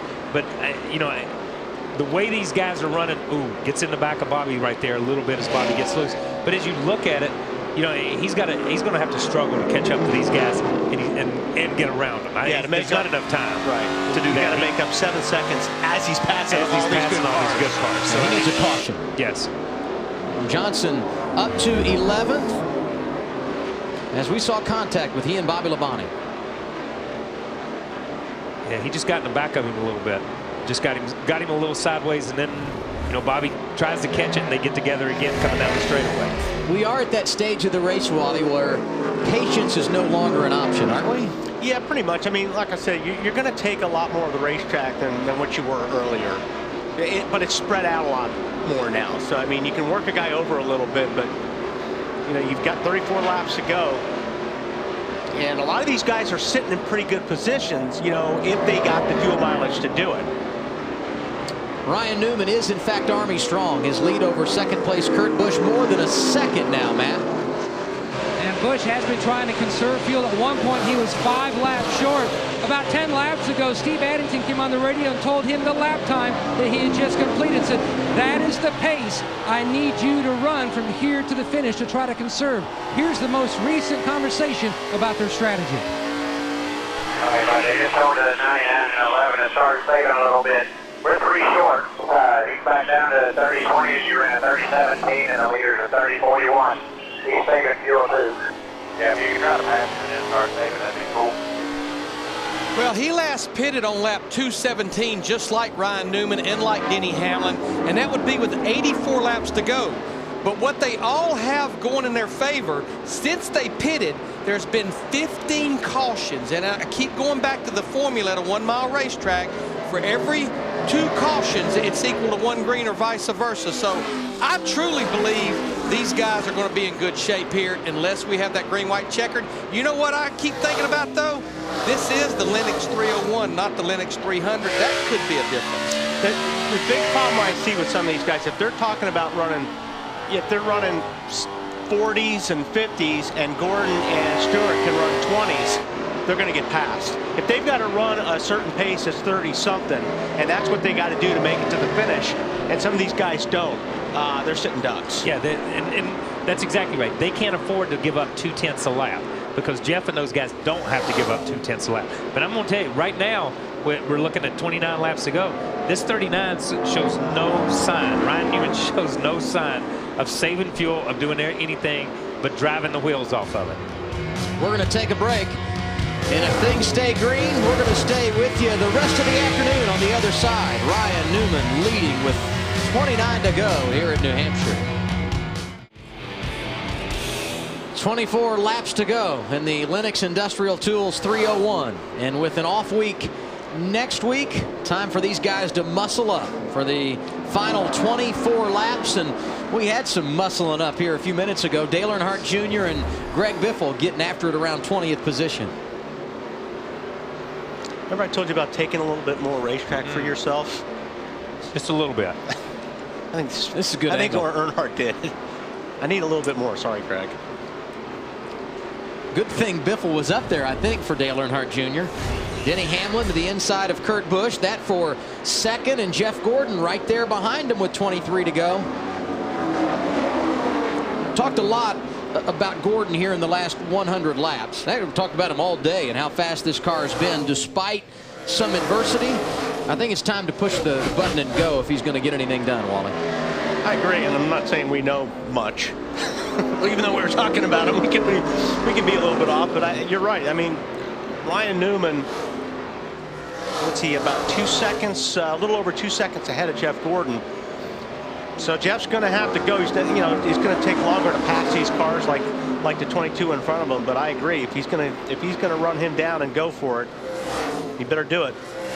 Hey guys, aside from absolutely wearing this calculator out on fuel mileage, especially for our top 3 drivers, Ryan Newman, Denny Hamlin, Kurt Busch, the other thing I've been looking at, if you look at the last 5 June, July New Hampshire Motor Speedway races here, the trends, excluding our 2 rain shortened races, the trends show that we normally have a final caution somewhere around 15 to 20 laps to go. So I've got to believe that's also weighing on a lot of these drivers, but more than anything, these crew chiefs' minds right now. And that could very well be, but we've had a lot more cautions in this race, or it seems like. In the past, we've had 100-lap runs, 200-lap green flag runs. All of a sudden in this race, it seems like just when someone needed a caution, whether it was 60 laps or 70 laps, you ended up with a caution. Jamie McMurray running 7th in the late stages, Chris. Yeah, you talk about those problems they had earlier, a lap down because of a loose lug nut. Well, strategy has gotten them back in this race. The problem is they're 7 laps short on fuel, and Jamie McMurray doesn't even know it because they've been having radio problems. The team has been trying to reach him, but he's not responding. They've asked him to hang his hand out the window going down the front straightaway, but he doesn't do that. So they realize Jamie has no idea that they are short on fuel, so the team right now making a sign. They better make a bigger sign than that, because he ain't going to see that sign. No, and one reason he's not going to see it is he doesn't know to look for it. Yeah. He doesn't know to look for the sign. You know, in the days when they used pit boards and they used signals, at least you could tell the driver knew to look every couple of laps to see what the pit board was. But these guys can make all the signs they want to, and I'm not sure he's going to see it because he's not used to coming off turn 4 and looking over towards pit road. And that'd be a tough break for a driver who played strategy early and then lost a lap, got it back, and running in the top 10. And speaking of the top 10, Tony Stewart spent most of the day there, and here he goes around Jeff Gordon. And I'm going to tell you, that's a big pass because he started working Jeff on the outside and passed him, got position on him on the outside coming out of turn 2, and took that position away from Jeff. Yeah, Stewart got right on the back of 24 about 7, 8, 9 laps ago, and it kind of faded a little bit. So I'm not sure if he was just all of a sudden just chilling out on his tires or what, but boy, he's gone now. He is making that outside groove work right now, and we've not seen anybody make that work like that. Everybody's passed to the inside, it seems like. All of a sudden, Tony has moved up the racetrack just about a half a lane. And when those guys go to the bottom to protect the bottom, because that's what everybody's been doing all day, he just drives around them on the outside. That's 2 impressive passes of 2 really strong cars. We talked about pushing the button to make it go. Tony Stewart is, and Gordon out of the inside of Kurt Busch. That for 4th. And there you see the guys holding up the sign. But, you know, he can hold that sign up again. I mean, he's 150, or he's 50 yards from where the one car is running on the racetrack, and the one car doesn't know to look that way. He just doesn't know. But even if you need to be staring, you're going fast. You're looking at all these colors. You're trying to focus in on one little sign. Even if he knew to look, it's hard. But you're right. If he happened to see that, you know, there was something waving in the pits, he could probably figure out it's something to do with gas. If he sees that, I just want to hear the whole story. I want to hear the whole story on how he saw it without any type of radio communication from somebody to say, hey, we can't talk to you. Take a look at the pits. Jimmy Johnson up to 8th, and that's Casey Kane. Actually, it's Casey Kane in 9th. In 8th, Jimmy in 9th as they race for position inside the top 10. And now time to answer today's KFC trivia question. Who holds the record for most and fewest laps led by a New Hampshire winner? And of course, they're in separate races. Oh, separate races. Yeah. Same guy led the most and least laps in 2 separate races, and that would be Jeff Burton. Yeah, 2000. He led 300 laps, all of them, and that was 1 year earlier race. Led only 2 laps in going to victory. You couldn't pass anybody that year. One of the nicest NASCAR races of all time. I think I followed the same guy for 200 Everybody laps. did. Jimmy Johnson did get around Casey Kane, so he is 8th now. 13 laps to go. And Tony is coming. Tony's coming on that on the 11 car. Tony is about, watching this, Tony's been about 2 to 2.5 tenths faster than the 11 or the 39. The 39's catching traffic. Ryan's catching a little traffic, and that's it. But he has run down the 11 car. And how about this? On Friday in practice, the 39 and 14 mirrored each other. They went out, worked all day on long runs, race runs, weren't worried about qualifying. Last minute switch over to qualifying trim. They share the front row. Good yesterday in practice, ran a ton of laps, and after starting 1-2 in the day's race, here they are at the end, 1st and 3rd. Impressive afternoon for Stewart-Haas. Impressive afternoon for that organization, no matter where they end up at this point in time. You know, talking to Clint Boyer yesterday, he said, when you unload and you're close, you have a great weekend. If you're off, you have a bad weekend. He talked about how bad his Kansas was because they were never there. These 2 guys unloaded, and they were right on the money for long runs right off the bat. And you can't say enough about what a victory would do for either one of these drivers, because remember, they're both on the chase bubble. Regardless of what the standings read right now, they need to do something positive, and a win could go a long way to ensuring when the chase begins in September that they are a part of the mix. Newman's lead over 2nd place Denny Hamlin, a 2.5 seconds. And in the last couple of laps, Tony Stewart has cut 0.2 of a second off of his deficit to second place Denny Hamlin. That's a great rebound for those 11 guys. That first part of the race, the 11 guys were really not that good. It seems like they got turned around. They got in the pits and made some great adjustments, got some track position, and they've stayed there. Well, what about Jimmy Johnson? I mean, he didn't have any track position. Got in the top 10. The spin was running outside the top 25, and here he is with less than 10 to go in the 7th spot. The runner-up position on the line, and it doesn't last long. Tony Stewart to the inside of Denny Hamlin, and he's going to make it stick as he comes off the corner. I guess the question is Newman on the fuel? You got this. Yeah, that's going to be the question between him and 14. Between he and his teammate is going to be, does Newman have enough fuel to go to distance? 8 laps to go that last time by. 7.5 laps now remaining. That'd be ironic if Stewart won because his teammate ran out of fuel in the last lap, because that's how he lost this one last time. Well, the difference when you look at the lap count on when they pitted, Newman last pitted at lap 217, Stewart last on pit road at 226. So there's no question it could be a factor, and Stewart cut a couple of tenths of a second off his teammate's advantage on that last lap. And the other issue here could be lap traffic. Newman closing in on a couple of lappers. Marty, how confident are they in the 39 camp? Well, for Ryan Newman, some very tense moments down here. I just checked with Tony Gibson. He said they are 2 laps short on fuel, but no way they're going to tell him to slow down at all. They've told him Tony Stewart is behind him, and we started the show talking about the position they're in. This is why Ryan Newman was talking about it. They run out of fuel here, it could cost them a guaranteed spot in the chase. If they win it here, this could be the win that locks them in the chase. So no matter what they do, they're hoping for fuel to stay in that 39 car right now. And that could be the first guy that ran out of fuel right there in the 78 car. And he pitted at lap 217, the same lap that Ryan Newman last pitted. 2 laps is a lot. 2 laps is a lot. Ryan's catching a little bit of traffic here, and Ryan has been, over the last 2 or 3 laps, Ryan's been 0.2 slower a lap than what the 14 car of Tony Stewart is. So Tony's obviously not worried about fuel at all. You don't know if Ryan's just feathering a little bit and trying to conserve just a touch. Working lap traffic is Ryan Newman.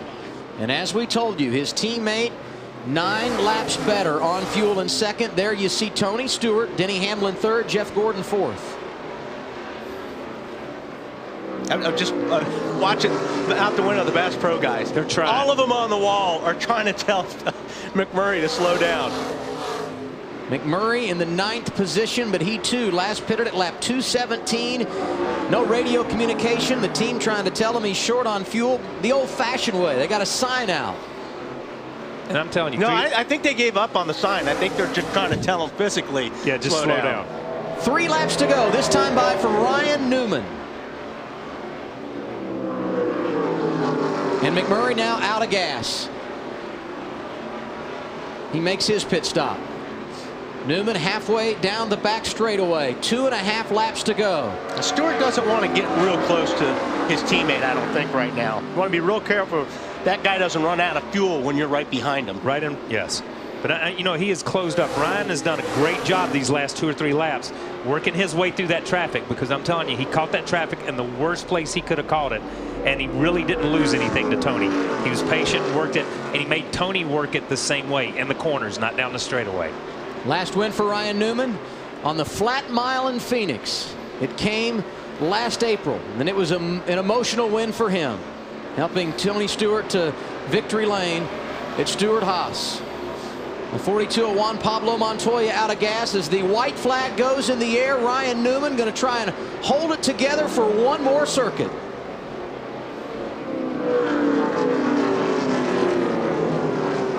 I'm nervous up here just watching him trying to hang on.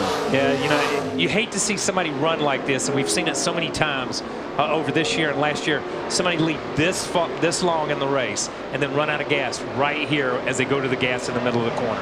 Ryan Newman has had the dominant car statistically. Off at turn 4, checkered flag goes in the air. 15th career win for Ryan Newman, and right behind him, his teammate. 1-2 finish for Stewart-Haas. Way to go, race team! That's what you call it, baby. Way to go, guys. You saved it, baby. That was it. Look at all these guys running out of gas. Both the Penske cars out of fuel coming off of 4. I'm not so sure that Gordon didn't run out of gas. He dropped to 11th. Or has gotten, you see it smoking down there. I'm not so sure, and that amazes me because he was 10 laps better to the good. Yeah. And Jimmy Johnson comes back to finish inside the top 5 today. That's an incredible run. He and Denny Hamlin both had problems. I was either going to get fired or hired. I didn't know what it was going to be. Great job. Ryan Newman able to get his first win of 2011. The 13th different winner in 19 races this year. The parity continues. And yet another driver trying to solidify his spot in the chase. The U.S. Army car, and the driver gets the American flag. Give him the New Hampshire hat trick. Ryan Newman with his 3rd career victory right here at the Magic Mile this afternoon. NASCAR on TNT, back in Loudon, New Hampshire. Welcome into our post-race coverage, where Ryan Newman gets his first victory of 2011.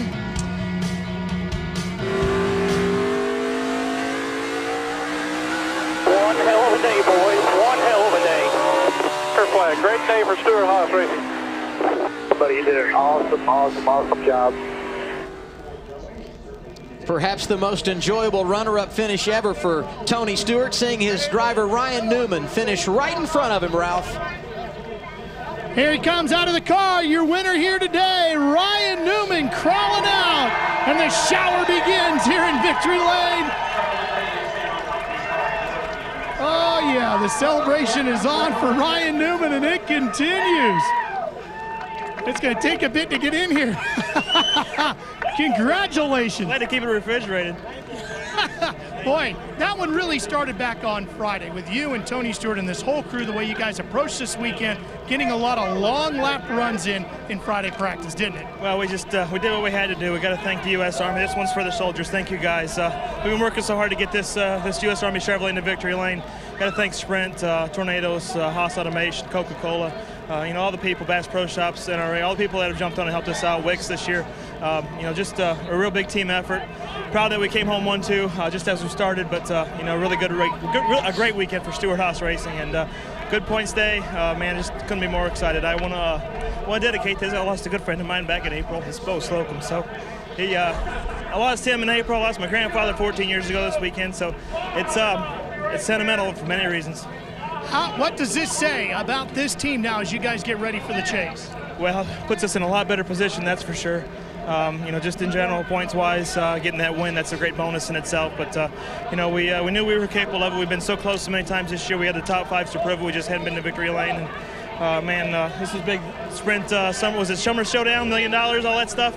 We got that in our back pocket as well. So just, look forward to Atlanta for that as well. Rare to see Ryan Newman get choked up. Congratulations to him. We go to Matt. Ralph, as an owner, you couldn't write any better script if you have a multi-car operation. 1-2 on qualifying, sharing the front row. And Smoke, what does this mean to have the cars finish 1-2? Your first 1-2 as an owner. I mean, this was a perfect weekend to have Ryan on the pole on us outside front row, and to sit here and get our first and second place finish. Just an awesome day for Stewart-Haas Racing. These guys, you guys at the shop that aren't here, you guys did an awesome job. These things have been good. We just needed one day where we didn't have something stupid go wrong, and it happened for both of us today. And the summer, always your tough stretch. As Tony Stewart, the driver, do you like how the races are lining up as this team continues to take it to another level? Yeah, we ran the Kings Royal last night at Eldora, and I got 3.5 hours of sleep by the time we got here. My dad said he thought I fell out of the seat last night, so I guess they don't have to worry about us falling out of the seat. This is definitely a stretch that we like coming up here. So this is a lot of momentum, and we couldn't have done this without Hendrick engines and Hendrick chassis. Those guys do a great job for us every week, and Darian Grubb and Tony Gibson, my buddy down there, Ryan. I mean, just an awesome job this weekend by all these guys. Now, I think Tony Stewart, the owner, should have Tony Stewart, the driver, race a lot more sprint cars on Saturday night before a Cup show. I agree. Well, Matt, somehow Tony Stewart's friend Denny Hamlin finishes third. How did you finish third? Because you were the last car on the lead lap late in this race today. Just perseverance on this FedEx team. You know, they don't ever want to give up, and you know they push me when I want to give up. So it's just one of those days where we had to battle back, obviously, and third's a good day, but you know we just fought this car all day long, and it right there at the end we made one adjustment that really woke it up, and obviously we were able to make moves there at the end towards the front. But good day for our FedEx freight team. Very impressive third place finish for Denny Hamlin, Adam. So Hamlin comes home in the top 5, and how about these numbers? The last time a team started and finished 1-2, like Newman and Stewart did here today, Hendrick Motorsports in the 1989 Daytona 500. Logano in the top 5, and we talked about Jimmy Johnson rallying late. And a great run for Casey Kane. And Bobby Labonte, I'm going to tell you something. He's been taken out, not of his making, out of 2 or 3 races. We saw it at Sonoma and some of that stuff. Down at Daytona, got in that wreck. Great run for him and that team. And Gordon finishing 11th, a tire that went down on the final lap. He was not out of fuel. Carl Edwards ended up 13th. David Reagan, not a bad afternoon, in the top 15. See, Landon Castle ended up 26th. I think he was one of those victims of the fuel mileage game late in the race, as was Jamie McMurray. Yeah, Montoya ran out of fuel there. Shouldn't have. We questioned if they got all the fuel in because we thought he had enough.